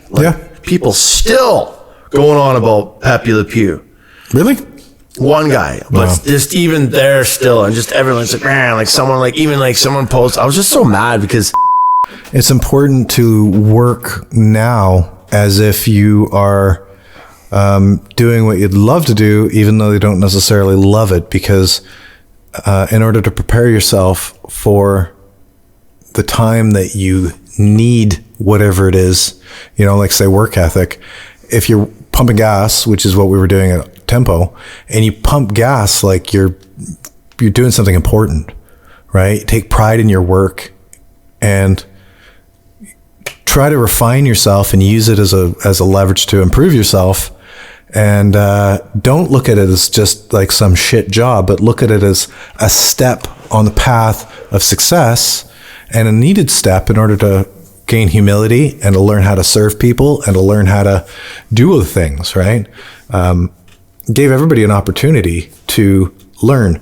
But the thing is when you're a fuck up in Maple Ridge who's destined to get fired from Tempo 4 or 5 times. Yeah, if you're successful, you're going to grow dope until you can get a Dodge Dually.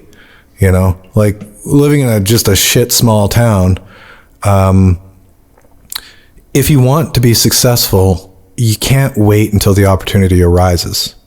No, you have to work. Exactly. You can't wait until the opportunity arises, because if you don't treat your Tempo job as if it was your successful job, by the time the opportunity comes up for you to have a better job, you literally won't be ready for it.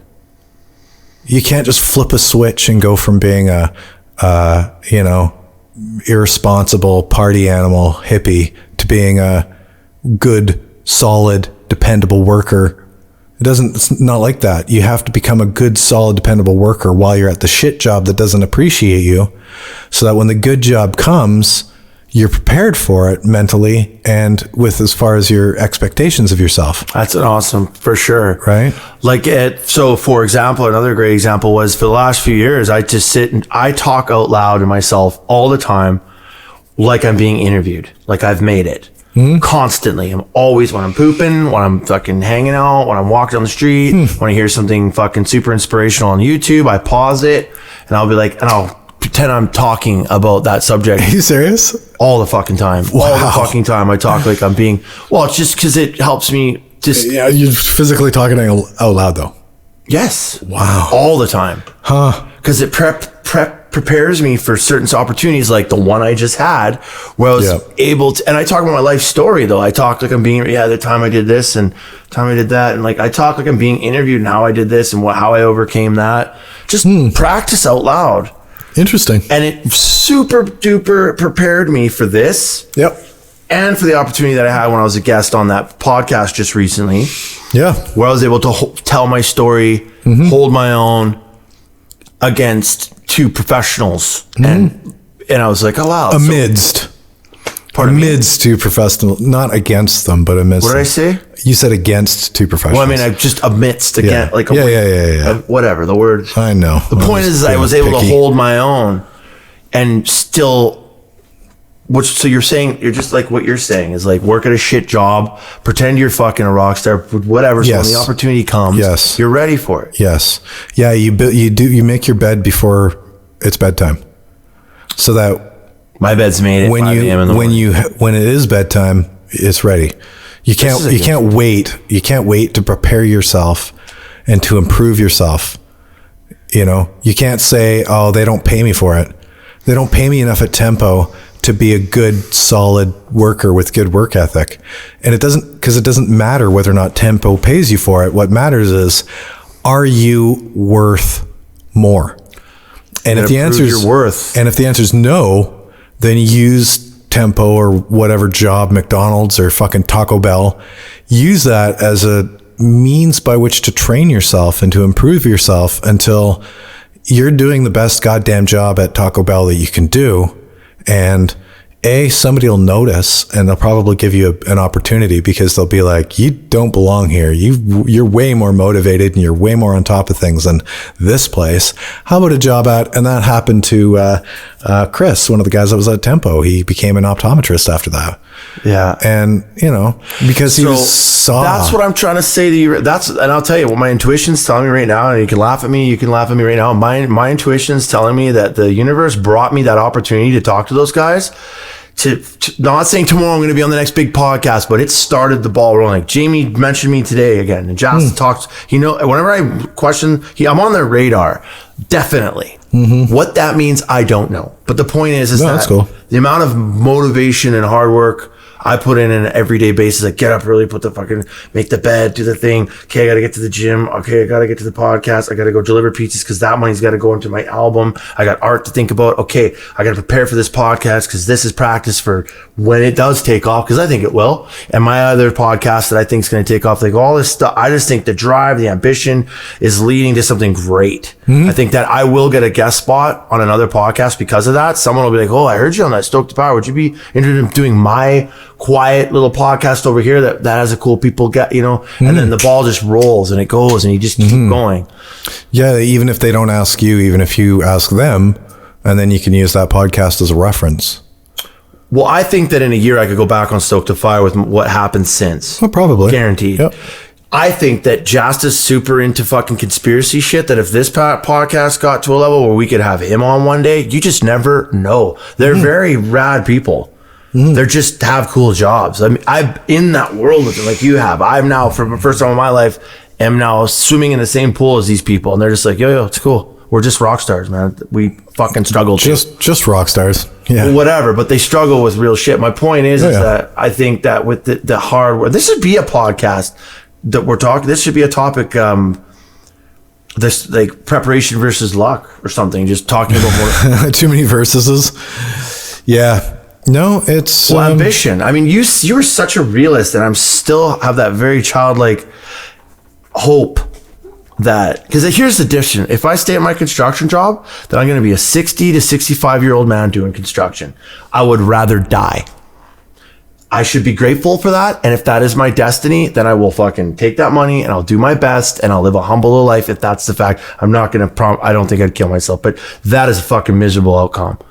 I think it is my duty in this Western opportunity world we live in, this dimension that we have where you can be anything you fucking want, 'cause we're spoiled as fuck, that I have an obligation to fucking fire off and try my best to be like a spokesperson for mental health awareness and addiction recovery and turn that into sort of a rock star, sort of just I don't know, just really fuse that into being like an influencer in a positive way through podcasting, through my personality, through music. I don't think I'll ever get major success from music. I think I'll get major success from who I am, and the music will just be a fun side thing that I get to do.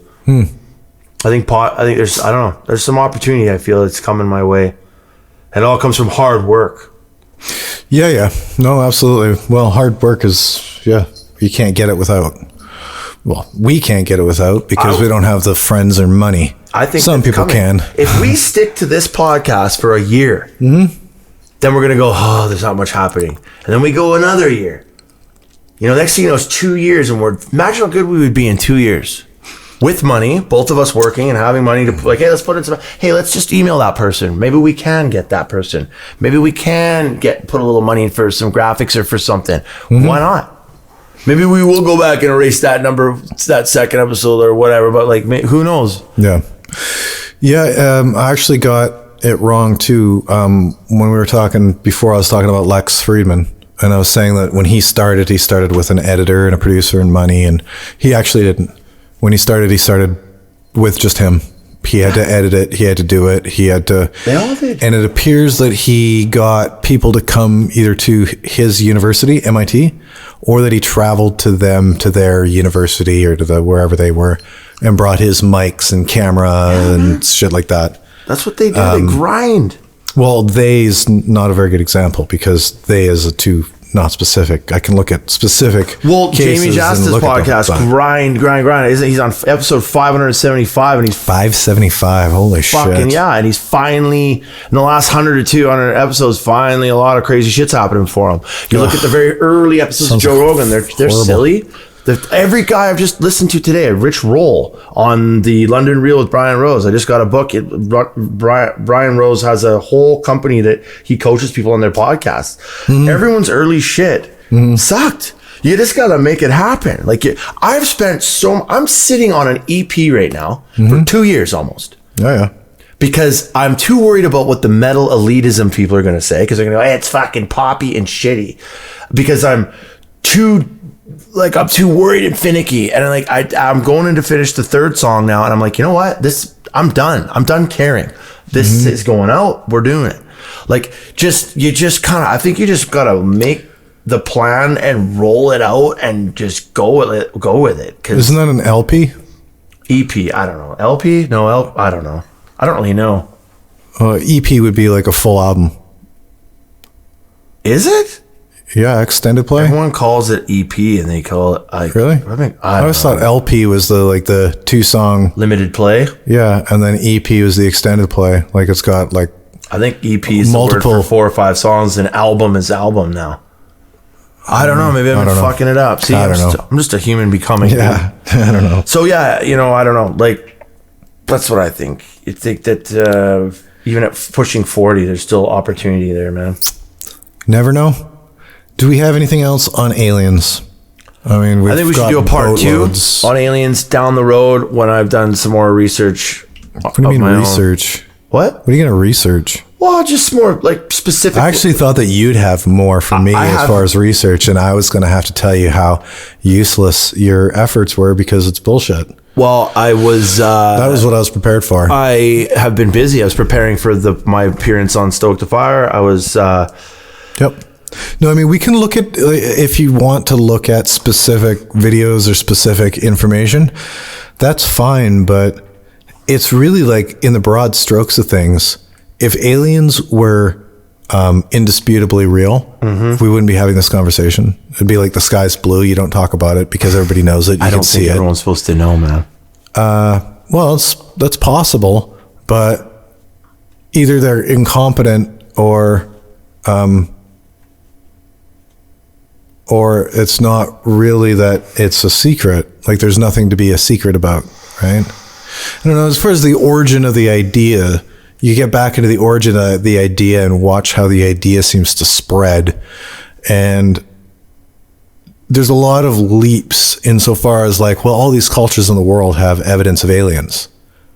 People are very forgiving with what they interpret to be evidence of an alien, like it'll be a picture of a somebody with a mal-shaped head or something, and that's the fucking evidence of an alien. Or like people are once somebody has decided that aliens are real, they're very forgiving. They're generous with what they are looking at to interpret it. Well, of course that's an alien, you know, like the guy in the thing laying down in like a South American Mayan where the guy's like pointing up, and that's pretty weird too, though. They made like a model of that. That's everything's weird, but it's weird. I don't know. Like I look at that, I'm not like, oh, it's fucking a spaceship. I'm like, I look at everything with an objective. I look at everything just kind of like objectively, like with a grain of salt. I do, whether you believe it or not. Like I'm not just like, oh, the pyramids are fucking a spaceship tomb. Like who knows? But there's people say that though. Yeah, there's theories that are like it's pretty cool. Like I don't know, man. I mean, maybe there are lizard people. There could like I just all I know is that I've seen bits and pieces of some things that are like, whoa, that fucking crop circle was made in one night, and it spans like 3 football fields, and it's fractal math crazy shit, and all those little pieces of grass were cooked. That's weird. Whoa, I mean, there was some lights in the sky that are like making formations, and everyone saw it, and like the Phoenix lights or the triangles are like, there's just some things you're like, what the hell, man? Like it's gotta be aliens, but maybe it's not. Yeah, no, well, maybe it is, right? Because I think it can't be aliens. Because that's just an absurd, like, why would you even think it's aliens? Because what else would be flying down here in a giant triangle? The triangle is as big as 2 football fields, and it's slowly moving over a neighborhood. No sound, no noise, no sound, no nothing. And neighborhoods of people are looking at it and filming it. And then it's just and it gets tracked on radar for like 3 or 4 states and then disappears. It's just, you're like, what the fuck was that? Nobody's taking responsibility for it. Tons of different people saw it. It was on radar. There was no there's just times like that where it's like, oh, what? Yeah, I'd be more receptive if there was like perfect storms like that. Like literally, if there's been a few. Ooh, yeah, no. I don't know, man. Okay, wait, what, you believe that if I'm exposed to the same shit you are, and I come across these allegations and the videos, and I look into them, and I end up eliminating them. Or there's too many allegations. There's too much hearsay. Like you'll have a video of a guy saying like, yeah, we had like 300 people but there's no, check out Rendlesham there's no Forest. 300 people. Rendlesham Forest, like in the early 80s, a fucking alien ship landed on a base where there was fucking nuclear weapons being held. These lights in the sky, and it's happened on a few different occasions, where they shut down the nuclear weapons and then rebooted them. This guy actually touched the ship, one of them. There's just videos that I would like to be a little more certain on that are very famous cases that we could totally talk in depth. And and I'd like to hit you with some evidence where you're like, well, because I know I could get you with some evidence and some things that are factual evidence where you'd be like, well, that's interesting. Like I know I can get you to that point. Sure, no, absolutely, sure, but what's it evidence of? That's what we disagree on. Direct aliens. Is what I'm going to say, for sure. There's some point, it's the connection between phenomena and aliens that's where I usually don't agree with people. That's the disconnect, is that people are like, well, and it's like I'm supposed to know that that's aliens, and I see. I don't see it. I don't see why even aliens is the most reasonable explanation for something. When an object like that comes down to a forest and military people investigate it, and then the thing just shoots off. It's, I don't know. I'd have to look into it and who's seeing it. Like, is this the story of the military people? Yeah. And if it is the story of the military people, again, what's going on? Thinking aliens is robbing yourself of all of the really far more interesting. It's like saying more interesting. Oh, absolutely. That's the onion skin of life. Well, then give me a fucking example. You get cool picture drawn in an onion skin, and you're like, this is a great fucking picture. Fact is, the onion holds many secrets, and they're quite legitimate. They're legitimately interesting. There's what? What do you mean, like what? Like stuff that you'd probably consider boring. Oh, right? I see what you're saying. Like there's real stuff. There's real mechanics. There's real squirreliness in the science. There's real like optics, right? You're gonna like study optics in order to understand illusions like orbs, right? Orbs don't exist. Orbs are illusions. They're, in fact, especially the fucking ones that are on camera, they're like retarded people believe in this shit. Illusions. You're not supposed to use that word retarded anymore, Adam. Like it's politically incorrect. Like optical illusions, optical phenomenon from a glass, multiple glass lens unit. Being confused that is a ghost is like, honestly to God, I could sit down and have a 3-hour conversation with the person, but if they're like, I don't get the feeling that you respect my, I'm like, well, fuck, of course not. You think this is, you can't even take the goddamn time to learn about optics. What are optics? Optics, like optics, lenses. Right. It's like Eric Weinstein when he was talking to Lex Friedman, and Lex is like, well, just give me the like, what is it? What is the answer to the unified theory? Because that's what he's working on. Eric Weinstein's working on a unified theory of mathematics.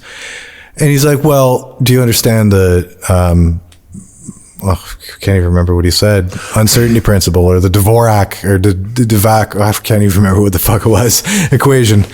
And he's like, well, no. And he said, well, that's the problem, is that, you know, reporters are like, well, give us a little bit of insight. Tell us a little bit about what this theory is. And he'd start explaining basic principles from, you know, the 20s and 30s that were discovered before we had computers, and that are like a fucking child should know. Meanwhile, all these adults who are asking for the meaning of life don't even know the basic principles of physics that we hammered out in the 19th century.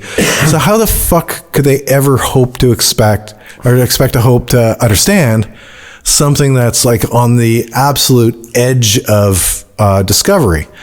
Much like we want to understand ghosts or aliens, or we want to understand propulsion, right? We can talk about, well, what is it?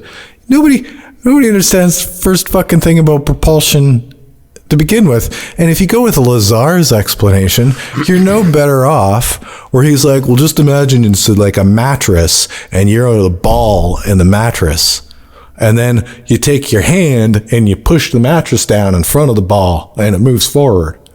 That's cool. It's not cool, dude. It's stupid. It's like, it's a fucking trap of I don't know any better, so that sounds like a good explanation. Where's the fucking hand coming from? Would be from the ball. No. Or the machine is moving space, and it's... No, there's no answer to it. I understand that concept. No, that sucks, because now you're trying to make me understand it's like a pretty hard thing to understand. There's no answer to the question I just asked. He's saying the ball, you move the mattress, the ball goes forward. You move no shit. That's fucking spatial. That's spatial dynamics. It's space-time. Dude, what he's explaining, what he's explaining is very, very basic Euclidean space-time phenomenon, right? But he's talking about a hand. Hand? Yeah. Your actual hand moving it? Yeah. Like, imagine that there's a ball on a trampoline. Mattress. On a mattress. But trampoline would probably be a better thing, because mattresses are usually multiple springs, and a trampoline's like a, space-time. And you push down on it, and it moves forward towards where you've pushed. Mm-hmm. That's displacement of space, creating essentially displacement of space with mass that's going to reshape gravity. But the problem here is, dude, we just said take your hand and push it down into the mattress. Where's the hand getting pushed into the mattress from a spaceship? Element 115 or the anti-gravity device that's in the fucking UFO that's making it happen. It's an element that doesn't actually exist, Like it doesn't They exist. just raided his house recently or something, man. It's an element somehow reaching out in front of itself in space-time and pushing on the fabric in front of itself with some invisible arm. It's not an arm. It's an invisible. It's just a fucking. It could be like radiation, fucking something. No, man. it can't. No, it can't. Yeah, but you're going from all the science, Earth-based sciences. No. That what? No, I'm just going from basic. Like you can't use the example of a bowling ball on a mattress and then say that there's something that pushes down. Well, that's the best way that he can describe it, though, to make the layman understand. But that doesn't make the layman understand. Maybe he can't understand. That gives the layman a crumb thinking they're full. It's not at all, because it never suggests what's actually occurring. It's not. I don't think we can conceive of what's actually occurring. That's the problem. Well, You're no, saying it's all first math problem and all this is stuff. the first problem is that nothing's occurring. We're talking about something. We're talking about something that's made up in the beginning. What was the point There of was fucking with never his head then? There was never any spaceship. There was never any propulsion. So there's no real mystery about where that hand comes from that pushes down the bowling ball from the sealed spaceship that doesn't have a, it's great that he can use basic Einsteinian Euclidean geometry with Einsteinian fucking gravity and mass theory to explain to the masses how you could propel something just simply by displacing space-time. The problem with that theory is that the displacement of space-time requires something. Okay, and that... Not just I'm in a spaceship and I can make up words and it sounds good. Why can't it really require something? Why can't it acquire something that you yourself haven't even discovered or can conceptualize based on everything you've read? Why couldn't it be something it just is not fathomable to, well, it would have to to be. It would have to be, but that still doesn't take away the fact that you've got a phantom that's actually like you're so held up on this theory. No. The displacement of space-time, like what he's saying there. Yeah. The only time that occurs, like legitimately, not just because I believe it or that's the limits of our science. The only time it occurs is when there's mass. Okay. Mass UFO displaces. No, a UFO is only displacing space-time where it exists. Right. If you were to look at like the displacement, even if it was made of like ridiculously big, massive, dense material, it would create a gravity well. So gravity wells, like there's an elliptical plane in the middle, and then it swoops down, and right. It's like that. I got it. That spaceship would be on a trampoline, and the coin would go around it, right? Until it finally ends. So it's displacing. It's not going to displace the fabric, the trampoline outside of itself. There's nothing. There's nothing. And even if there was, and even if we were to hypothesize, maybe it can like project matter. Now we're still talking about an actual huge mass that's really there. It has to be there. It can't be just like some energy fucking short-term temporal. Because it has to be actually there. That's what they're saying. Well, they're saying in order to displace it, in order to get that ball rolling towards it. Right? Yeah, okay. But you know what's funny? But there's nothing. Is that he even said something that was really fucking interesting. He said that those ships actually, the disc itself goes up, and then when it's fucking ripping, it goes on its side.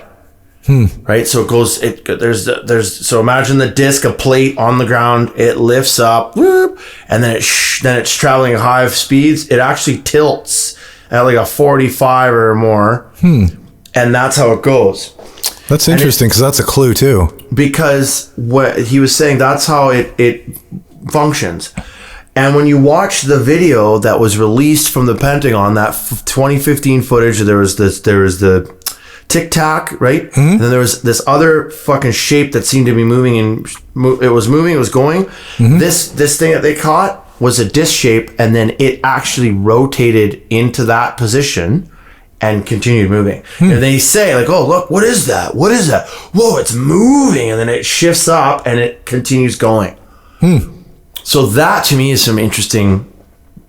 That's pretty interesting. I mean, there's Bob Lazar on the Netflix documentary or whatever saying this is how they go. And then here's some footage that's caught by the U.S. military on radar of a fucking thing moving and then going to that position. So rewatch that. So it could be the same thing. Well, he was reverse engineering something that was moving and does that, right? So I don't know. Like you're just trying to explain to your like. No, I'm trying to figure out what it is, and I'm just not for. Right, so the whole idea of angels and fairies and goblins and goobly goops and rolled my Jesus, eyes if you couldn't have heard, if you didn't hear isn't good enough for me. I because understand that. I'm an adult, and as an adult, it's my job then to figure out what is actually occurring in the world around me. Because the Vatican wants me to think that it's angels and demons and fucking ghosts, but I think some of that's true. That doesn't too. settle. The fact that it angles when it moves is a hint to me of what. Of a propulsion system. Well, I think there is a propulsion system that's fucking like, but it displaces. I think that it would be like what would be like a modern drone, where you've got wheels within wheels. Well, that's what they're saying. That are essentially on the top of it. You should really dig into this, man. That are creating like a gyrocopter type of a scenario. But in itself. Well, yeah, I mean, the ship, you'd want a gyroscope inside the ship as well. Like that funnel thing you just said, like it is somehow manipulating time and space around itself. I don't agree to that. I'm talking about like a drone, like wheels, like a fucking helicopter. You think it actually has like fucking propellers? Yeah, how the fuck else is it gonna? Well, I don't know, man. Yeah, exactly. Because the idea that it can somehow float makes sense. You guys can look this up and research this. Bob Lazar says when this disc floats up and when it's in full flight ripping, it's tilted. And you watch that footage, I'm pretty sure. Yeah, I'm very sure that the object in this footage does the same. That could suggest that it's the same technology. Right? I'm gonna have to quickly do this up before we end this. Like again, the rotary disc. UFO. I wouldn't be surprised on film by fighter jet. If there was a rotary disc that was created. Yeah, here it is. Here's Gaia, your favorite channel. Is it really on Gaia? No. Can you turn it down, dude? Just turn it all the way down. I don't want to hear it on the mics.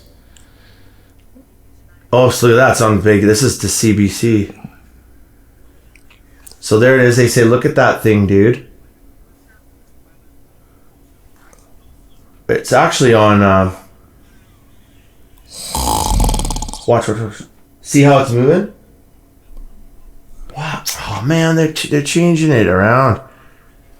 I gotta find where they don't edit it too badly. Yeah. No, it's funny. It's like you got a fucking selfie stick on the Tesla that's rotating around the planet. It's giving like fucking perfectly clear photos of it. But if it's a spaceship, it's also that's the cell phone theory too. There it is. Back when we only had, so it rotated. Back when we had 360p handycams, there was like fucking alien footage everywhere. And now that we've got 4K cell phones, it's all just disappeared. Oh, yeah. Well, I mean, I think I don't know. There's a lot of footage that's caught out there that doesn't. It's interesting. Step one is to determine if it's a big waste of your fucking time to begin with. And step two is to then try to humor, because you're never really going to discover the truth, but try to humor what the pilot it could be. About it. That's great, man. Unidentified, right? Naval pilots witness UFOs. There's the guy that caught the footage in his jets. I mean, I don't think you're watching these documentaries at all. Like this pilot was the one that caught the footage, and he's like, dude, this shit fucking moved, and it moved quick. Have you watched the series Unidentified, where they're talking about how this is actually could be a threat to U.S. airspace? Like we're concerned about this. Whoa. Well, that sounds like a good drama. Okay, so they actually have television, right? Well, is this on the television? Pilots. Is that on the television? See, that's where you're being facetious, my friend, and you're not like where else am I supposed to read this in a book? No. Anyway, my point was the UFO shifts, it moves, and it does exactly what Bob Lazar said it does. And these documentaries for stupid people have the pilots, military professionals, testimony. They're like, yo, this happened. This is what's up. I mean, yes, is it framed in a way that's like entertaining and this and that, and everything else? Yeah, but these guys aren't lying. It's the same guy that was on Joe Rogan, man. Weird. I don't think you've looked in depth. Well, I haven't seen that video. I'm not going to look at every single video that exists, especially considering I'm not looking to disprove that Santa Claus exists. Yeah, but you okay, keep saying that. No, but shit, man. I'm not looking to disprove it. Unless somebody has proof, I have no interest. That's right? fucking pretty close to... Wait, it's proof to you, but a video, shitty, grainy video, no, not proof. Well, it's this is going through several channels. That guy's not taking the chip out of his plane either and like putting it in his pocket. This is getting channeled through their own IT people. Yeah, but they saw it with their own eyes too, right? Sure, maybe. He said he followed it and tracked it. They're tracking it. They're flying around. They follow this thing for a while. Well, that's that. I'm talking more generally. You're talking about a very specific incident, which right? is rare. But it's not. Well, that's the... It's not. I started reading books about airplane pilots who saw aliens when I was and losing 10 their years jobs old, dude. for even talking about it. Like, this is... I think decades long. Yeah, right? it is, and I think that actually there's a famous story where a Japanese airline or Chinese airline, like they're flying through and they saw a fucking mothership and all these little ships going through. He talked about it. Boom, they lost their jobs. Probably because they thought they were crazy. Right. Yeah, well, why would these guys lie to fucking... I don't know.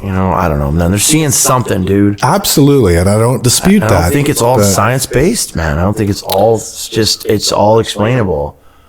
I think there's a majority of it that's just like that'd fucking fuck your head up if you'd be like, No, I think it's unexplainable.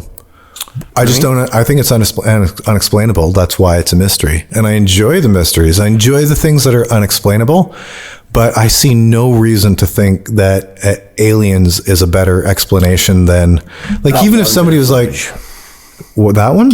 I think that one bit of footage that correlates with Bob Lazar's testimony with the fucking ship moving and then moving like that, that's fucking wild, man. Then you tell me what the hell that is. That movement suggests to me that there's a rotary propulsion system. But I don't think it's propellers. There's a propulsion system of some kind, but it's not like conventional. You know what I mean? That suggests that it is, though. That it's conventional? Yeah, like it's like I said, it's like that though. Of course, in the sky. Of course, helicopters go like this, and they fly forward. They don't go like this and then move on like a. Sure, they can. It's not the same movement as that could be argued. Like if we sat down here with, I have a drone. Bro, if we sat here, but we could do science. It's experiments. It's the basis of the propulsion system of having a rotary engine above you. You don't have to have a helicopter. Yeah, I'm going to tell you right now that if you and I sat down with an expert as well, and we had diagrams and I could actually do some actual experiments, we would learn that this thing is moving in a way that is outside of the realm of helicopters or a drone, dude. Okay, and then what? Watch the footage. Pardon me. And then what? And then what? Okay, so then, let's just say that we've established that there is an object that is moving outside of what a helicopter or a rotary propulsion system could allow. Yes. Then what? People from thousands of light years away warped here to fuck up and get spotted like that? They don't care. Gold or... Not gold. I never said gold anymore. No, but that's the basis of the Sitchin myth. Well, that Sitchin myth is being just they're openly saying it's pretty fucking loose now, man. Of course. They don't, because the more you look at it, at an alien theory, the less... I believe in a percentage of the ancient alien theory, 100%. Do I believe in the vast majority of it? Reaching. Yeah. Do I think these aliens, they don't give a fuck. They're just here. They're like, we know we're being spotted, we're out. They check us out, they're like, whatever. They're gone. Who knows what their agenda is, man? But they're interested in minerals, ocean. They're doing weird shit in weird places. If you look into depth and look into more eyewitness testimony, I've looked into super even depth. just alien dude. abductions. So that's man. what I don't understand is you say to me, look into depth. Like you can show me a single video. Hundreds of videos. You can, but you can show me a single video. But like, I've got a library, dude. Of science books. No.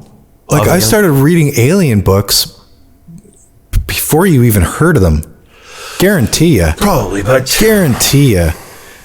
Guarantee you, there's man. a lot of footage, man. That's like the best. But I started looking into footage the minute that I could.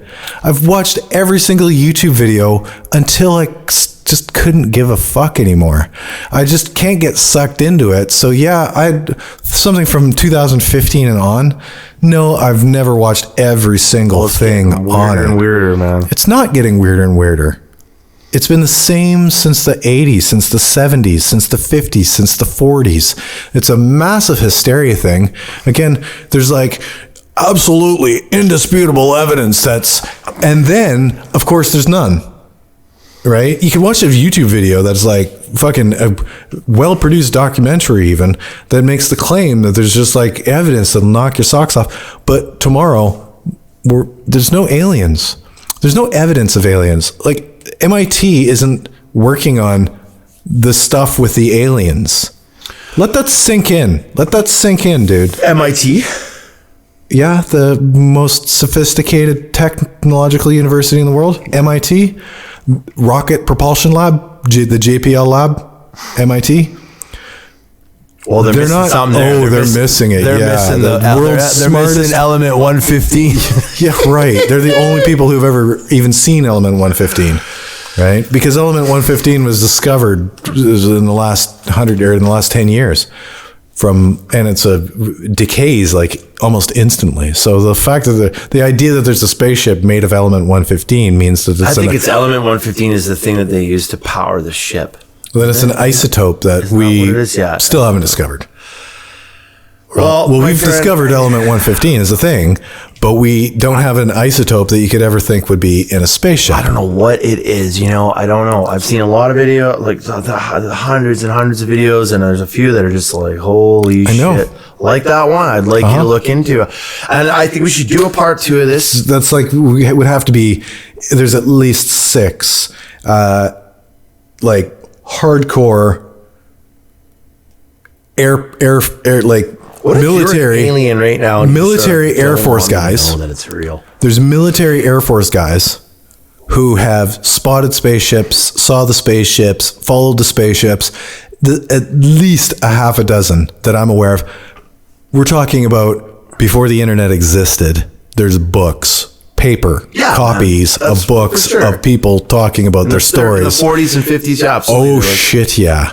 And it actually spawned the hysteria of aliens in Area 51. And Area 51's been fucking empty for fucking ever now, People, well, it created and it like inspired the imaginations of people in North America, where there's these massive alien abductions and alien they this took back what they said, right? The problem is with that, when they found that ship, they were like, "Oh, some spacecraft was discovered," and then immediately they retracted that and fucking immediately went to cover up. The thing is, there's some really weird truth. They told the truth after that there was that was a balloon.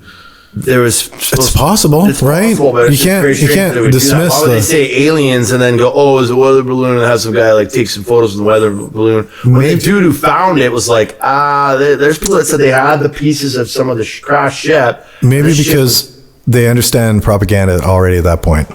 What's the point of making propaganda then? What are you talking about? What's the point? I just don't like what to just fuck with everybody, the world. Yeah. I don't know, man.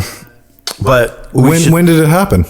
1943 or something, more 47, right in the 40s. I can't remember exactly. I should know. But it's just some no, but that's important, right? Yeah, the 40s, man. Yeah, the 40s. We're crawling out of the Second World War. Like the Second World War didn't end until like 45. But a lot of strange technology kind of appeared. I believe Area 51 was 49. Area 51? I believe it was 1949 that the plane or the spaceship allegedly crashed. I think you're right. We're going to have to look that up again. Right. Too. So that's That's literally 4 years after World War II. What year did Roswell take place? Good Lord. No timeline. 1947. 1947. So, yeah, that's 2 years after World War II finished. That's interesting. Right? And it was entertaining. And it also gave them something that nobody else in the world had.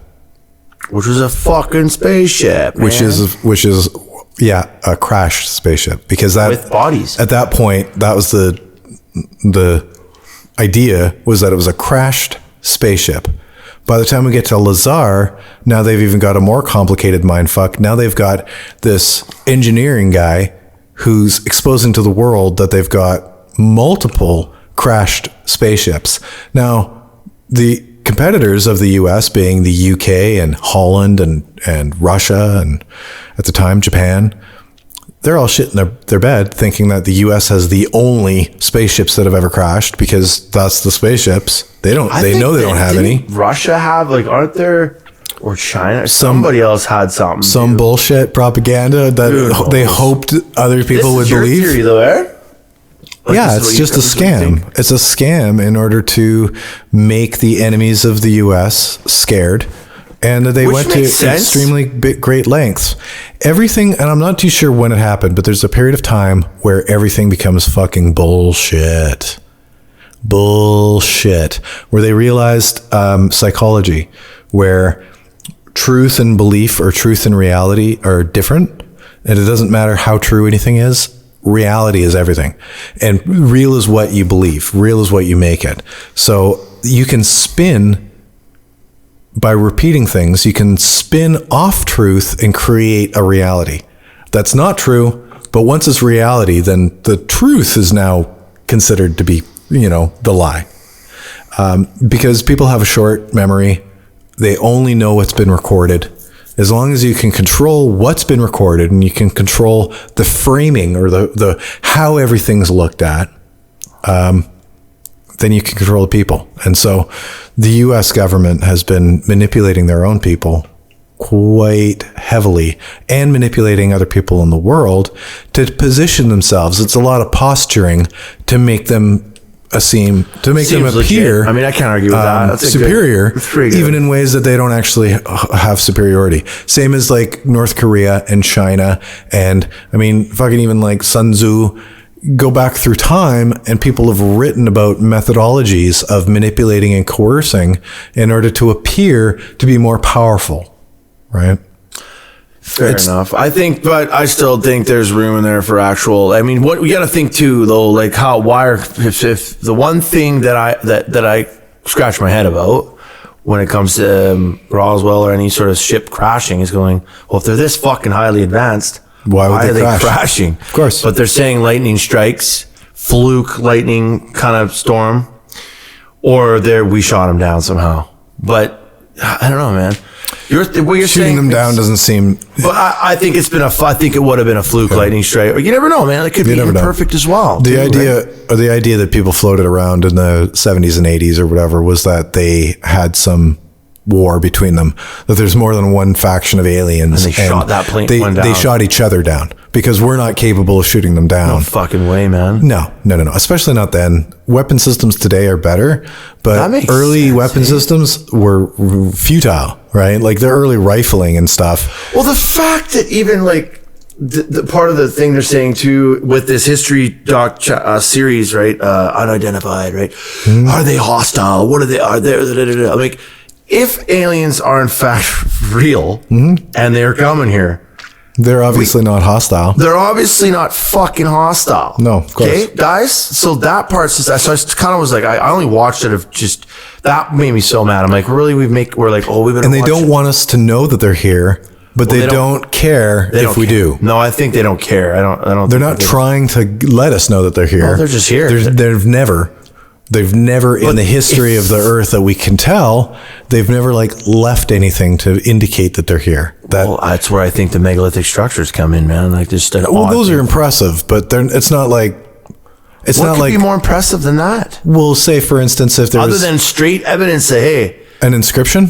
Well, no, that's too easy, bro. Oh, that's too easy. Fuck yeah. Hey, so they want an evidence? alien dude was here on the wall. Well, like, okay, well then how? But that would fuck with everything. No, They just go, we're gonna leave some interesting clues, There and would be we'll see who fucking figures it out. an interesting clue would be an inscription. Or a fucking pyramid. No. Pyramid's not at all in it, especially considering I disagree. We've got geometry, we've got math. Well, that's what some of the crop circles are too. And base you just said it again, man.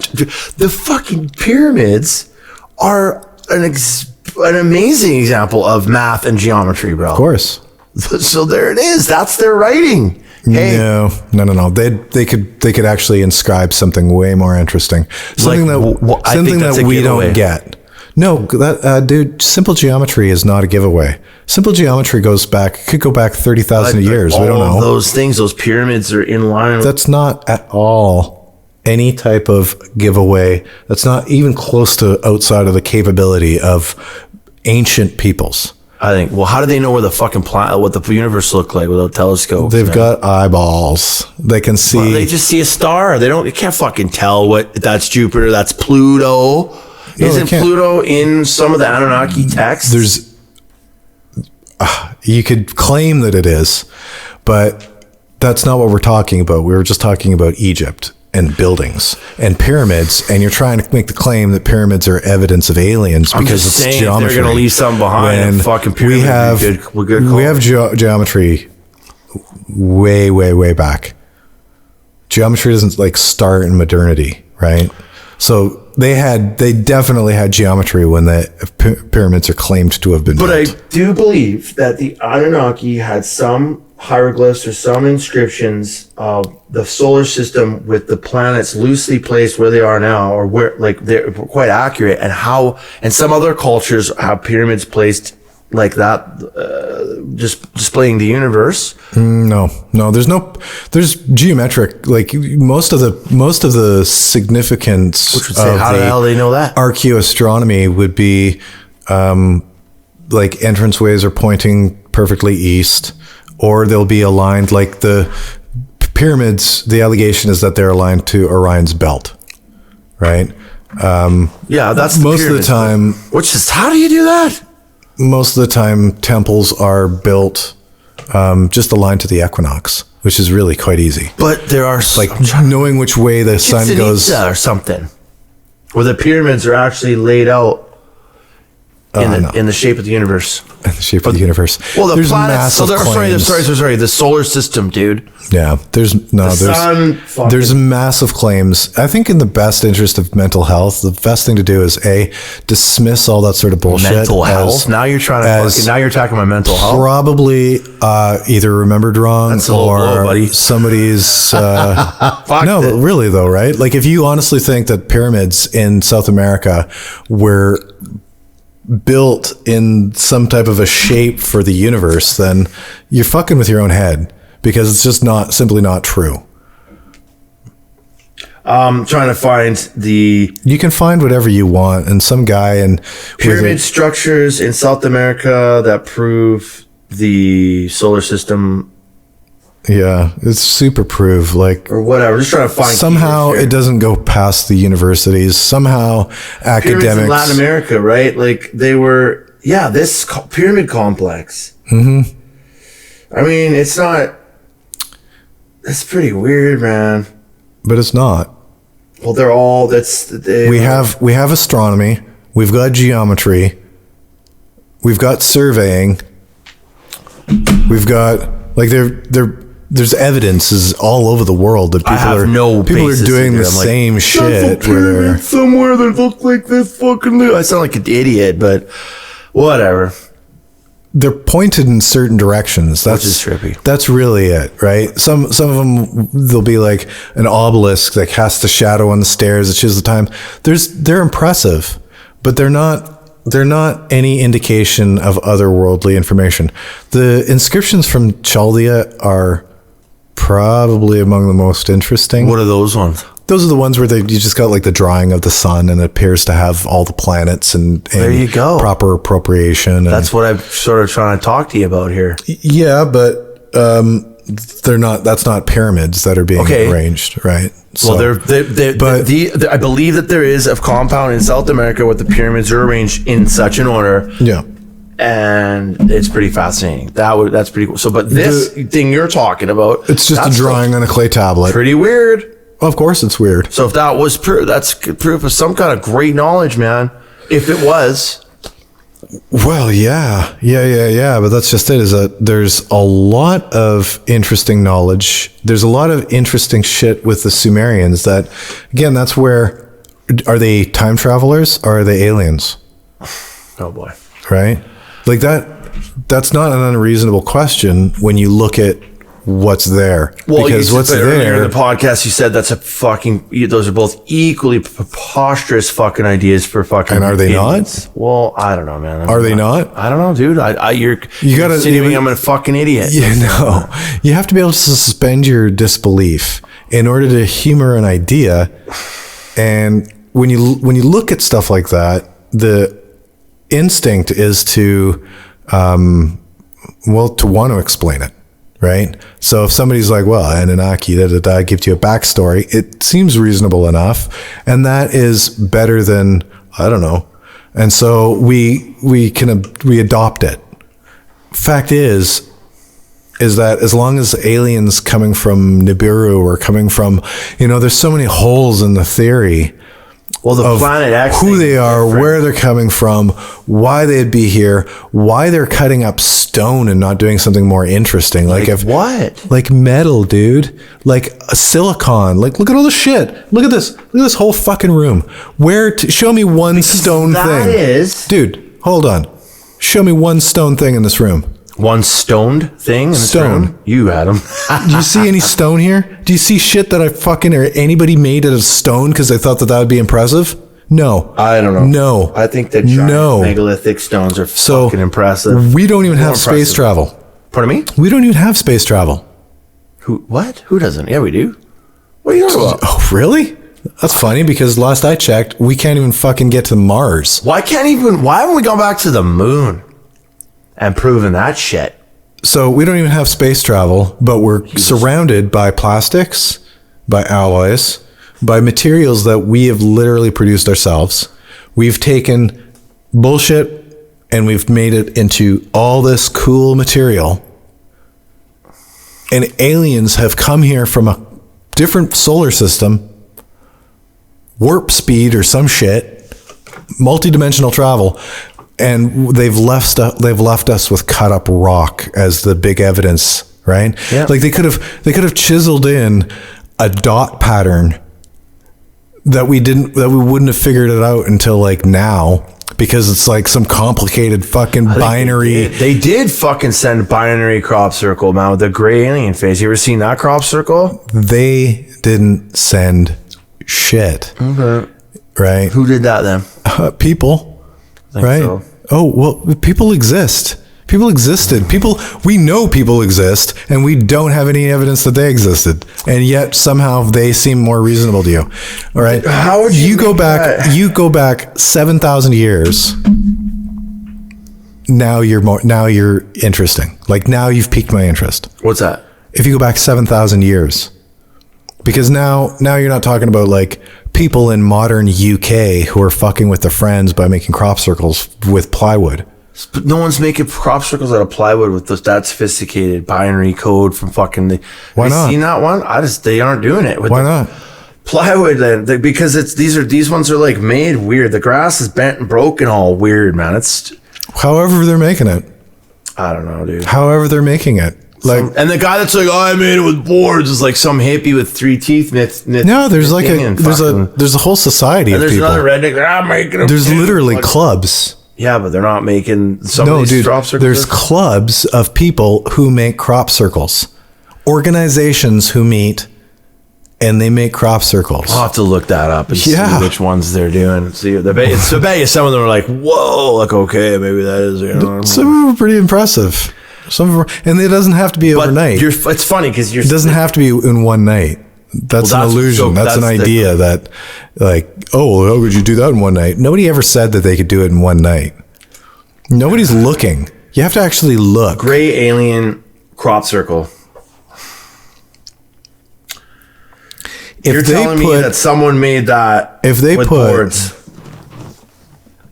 Yeah. That's fucking massive. And then look at the thing beside it's way more impressive. Like the gray alien's dumb. Okay, no, that's what we're talking about. This is a message that's way the math. Yeah. It's a QR code. Well, that says something very strange too. It says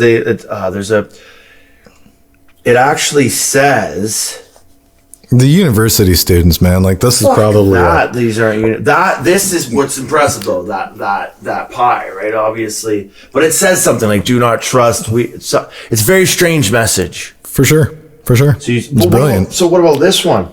Yeah, fuck yeah. It looks like some like stories, like spatial cosmogony. This is why having being able to STEM courses on your fucking belt. Yeah. I'm just saying, having like when we're STEM courses. Look at this video. Look at this. That we have evidence. I can show you. You still think that's people though? Well, I think it's people because it's the most likely, and I'm also fucking dumb, right? A STEM course on your belt, as much as you ridicule it, saying that it's going to prevent your imagination from believing in fucking what? STEM course, science, technology, economics, math. Right. Those courses are actually empowering people and how to understand stuff like that. There's people who understand the shapes of chemistry enough so that they can go, wait a second, or physics, or like these are you need a very good understanding of math and physics just to be able to wrap your head around what would be the language of what would be happening. Universe, for you and me to be impressed by it doesn't mean anything. For me to be like, oh no, that's gotta be, I'm fucking retarded, man. I'm fucking retarded. I could not explain to a fucking physicist E equals MC squared. If I had to put a gun to my head, explain E equals MC squared, they would laugh at how stupid I am. And I love physics. Compared to a lot of people I know, I'm like fairly well read. And I'm just an absolute fucking idiot. I can't determine whether or not those are real or not real. I'm not capable. You'd have to have a PhD in math and understand, and I think that's the geometric representation of physics and the geometric representation of chemistry. I believe that some of those have stumped some of the great. In fact, yeah. And some of them learned something from one of them as well. That's the one where they learned something is the interesting part. 3% of them, fucking what the hell? A lot of them probably made. Even if there's only one that's what the hell, then that's enough. Because then that means that you've got people with boards, you've got associations or groups or clubs because they have to be organized, and you've got the smartest people in your country. You'd have to have all three of those things at once. You'd have to have tools, people, resources, people, and the most forefront, smartest people, period.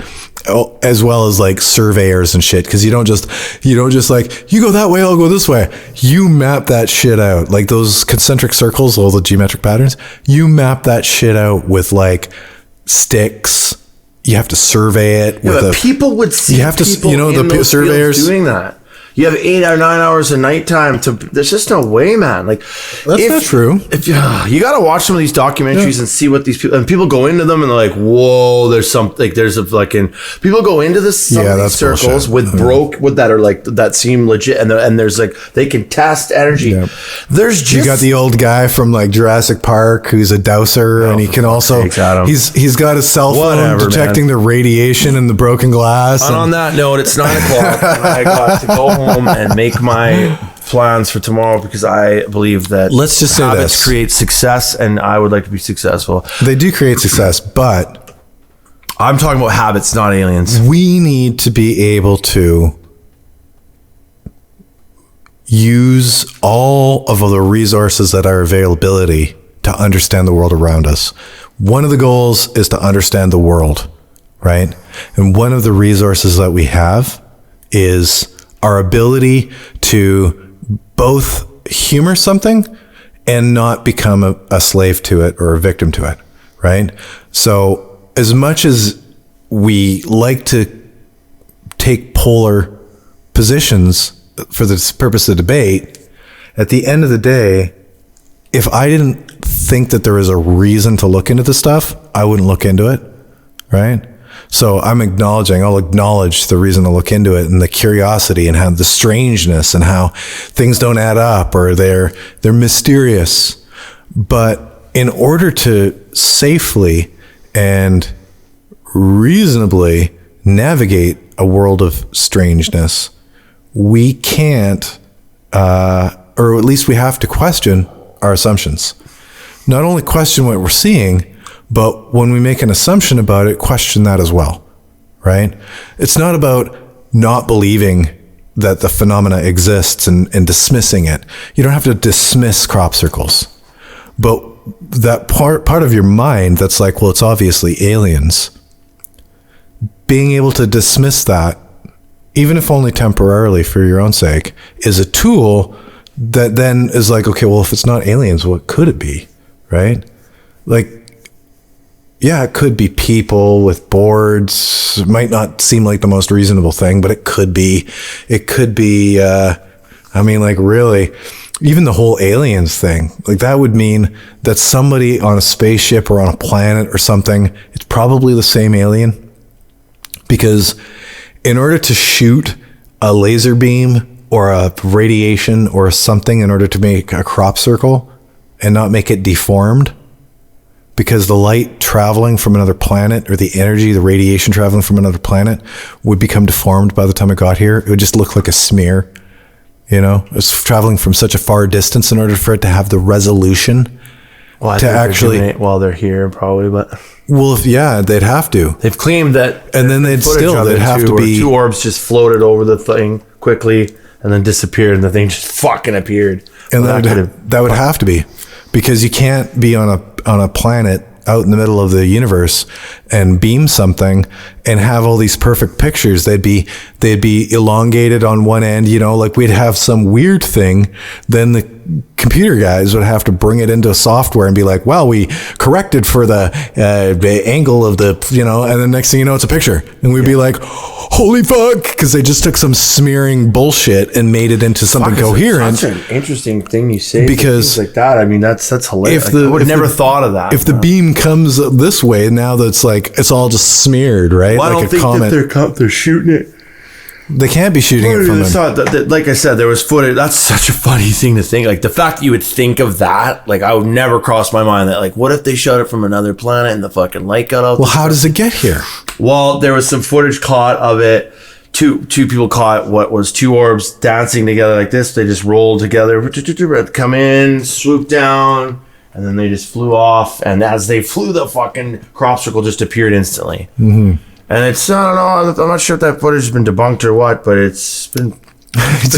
But don't you just assume that it's bunk? Like, isn't that just debunked? Yeah, no, I something that beautiful is too good to be true. It's too easy. It's too easy that two light orbs came in and... like, for me, I don't go, oh my God, that's how it's done. But I'm like, that would be how it would be done. I mean, I guess that makes sense, but I'm like, that's just too good to be true, that video. It's probably fucking faked. How else are they doing it? Who knows? It seems like it would have to be projected. I have no idea, but I definitely... And that's another question, is you'd be able to tell, like forensically, you'd be able to tell, because if somebody was 200 feet above the planet pointing a beam, you'd be able to tell because of the... Orbs forming... The shape of the... Orbs blast. Forming crop circle. You know, if it was from 10 miles above the Earth, then even a point source is now kind of like a less decipherable. It'd be like blur. Here.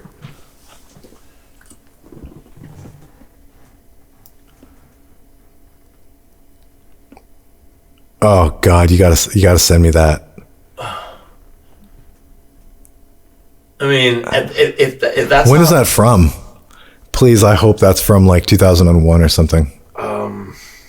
So if you look up orbs going over crop circle or forming crop circle, it's really green. Let's swing back. Yeah, because I gotta get out of here, man. Yeah, let's swing back to this topic some other time because it's 9 years ago. 9 exactly. Yeah, nah. What? So it's garbage? Well, no, the footage was absolute shit. So if it was like 1962, I'd be like, but anywhere in the last 15 years, Well, I've had like better cell phones. My cell phone 15 years ago was 2K. We don't know. This was uploaded 9 years ago. The footage could be So even it older. could be older. Let's look into it. Okay, so let's do it. Definitely, this is a part 2. Looks like a visual effects shot to me. Who knows? I mean, but that's kind of like you look at it and you go, that would be how they were formed. But of course, No, like, that's not actually. What? That's not how I think. I look at that and I think, I don't even see a way that would be formed like that. Well, like who? I don't know. Man. Because gonna need to project some form of a radioactive beam. It's gonna have to be some. They're just They're just flying around though, like that, dude. It's all random and shit, right? You'd hover above it and you'd be like, and then you'd fly away. That's probably more likely. You wouldn't like what are they doing while they're flying around like that, right? Oh yeah, they're just like sending us some like fucking 3D printing. Yeah, no, you'd stand up. You'd actually see you'd that's go so above funny. it and go. The guy that dismisses this stuff because you're just being practical, comes up with the greatest alternative theories. Like, no, they'd either be coming from space, but if they came from space, then the fucking image would be all distorted by the time it got here. And I'm like, I fucking never thought of that. Now he's like, no. And if it was real, they'd be fucking hovering above the thing. They'd shoot it down for a second, then they'd fuck off. The orbs are stupid, and you're like, and that's another like, you're like, that makes sense too. So, but that's just it. Are you making the fucking crop? Yeah, right. Adam, are you an alien trying to disprove it to me so that I'm not out there spreading the alien word, or what? Because I'm looking across at his eyes right now, and I'm thinking he's a fucking gray alien. It just goes to show, though, that it's not a matter of eliminating things. It's not a matter of being like, you know what, that's dumb. No, I don't take that route at all. I've really considered this shit, and I just, my conclusions aren't the same. I mean, people might not like my conclusions, but it's not that it's ill-considered. I'd like to know how just as much as anybody else, but I'm not happy with the easy answer, unfortunately. Right. And I can respect that, like saying, I see what the point is. You just don't want to jump to the extraterrestrial conclusion immediately.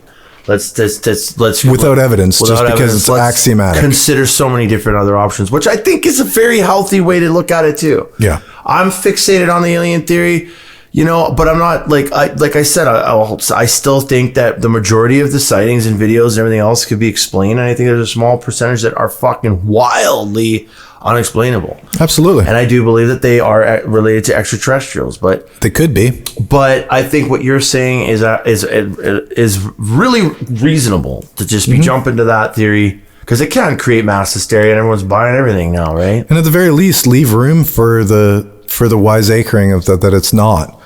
Pull them out of the possible pool of possibilities. At least put them into a remote possibility, and then look at what's left, because at that point, at least you're giving something that's, in my opinion, more probable an opportunity to come to mind.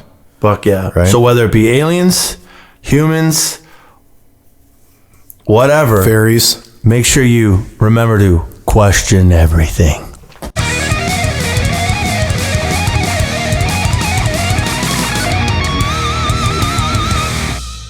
Join us next time for Spirit and Spirituality.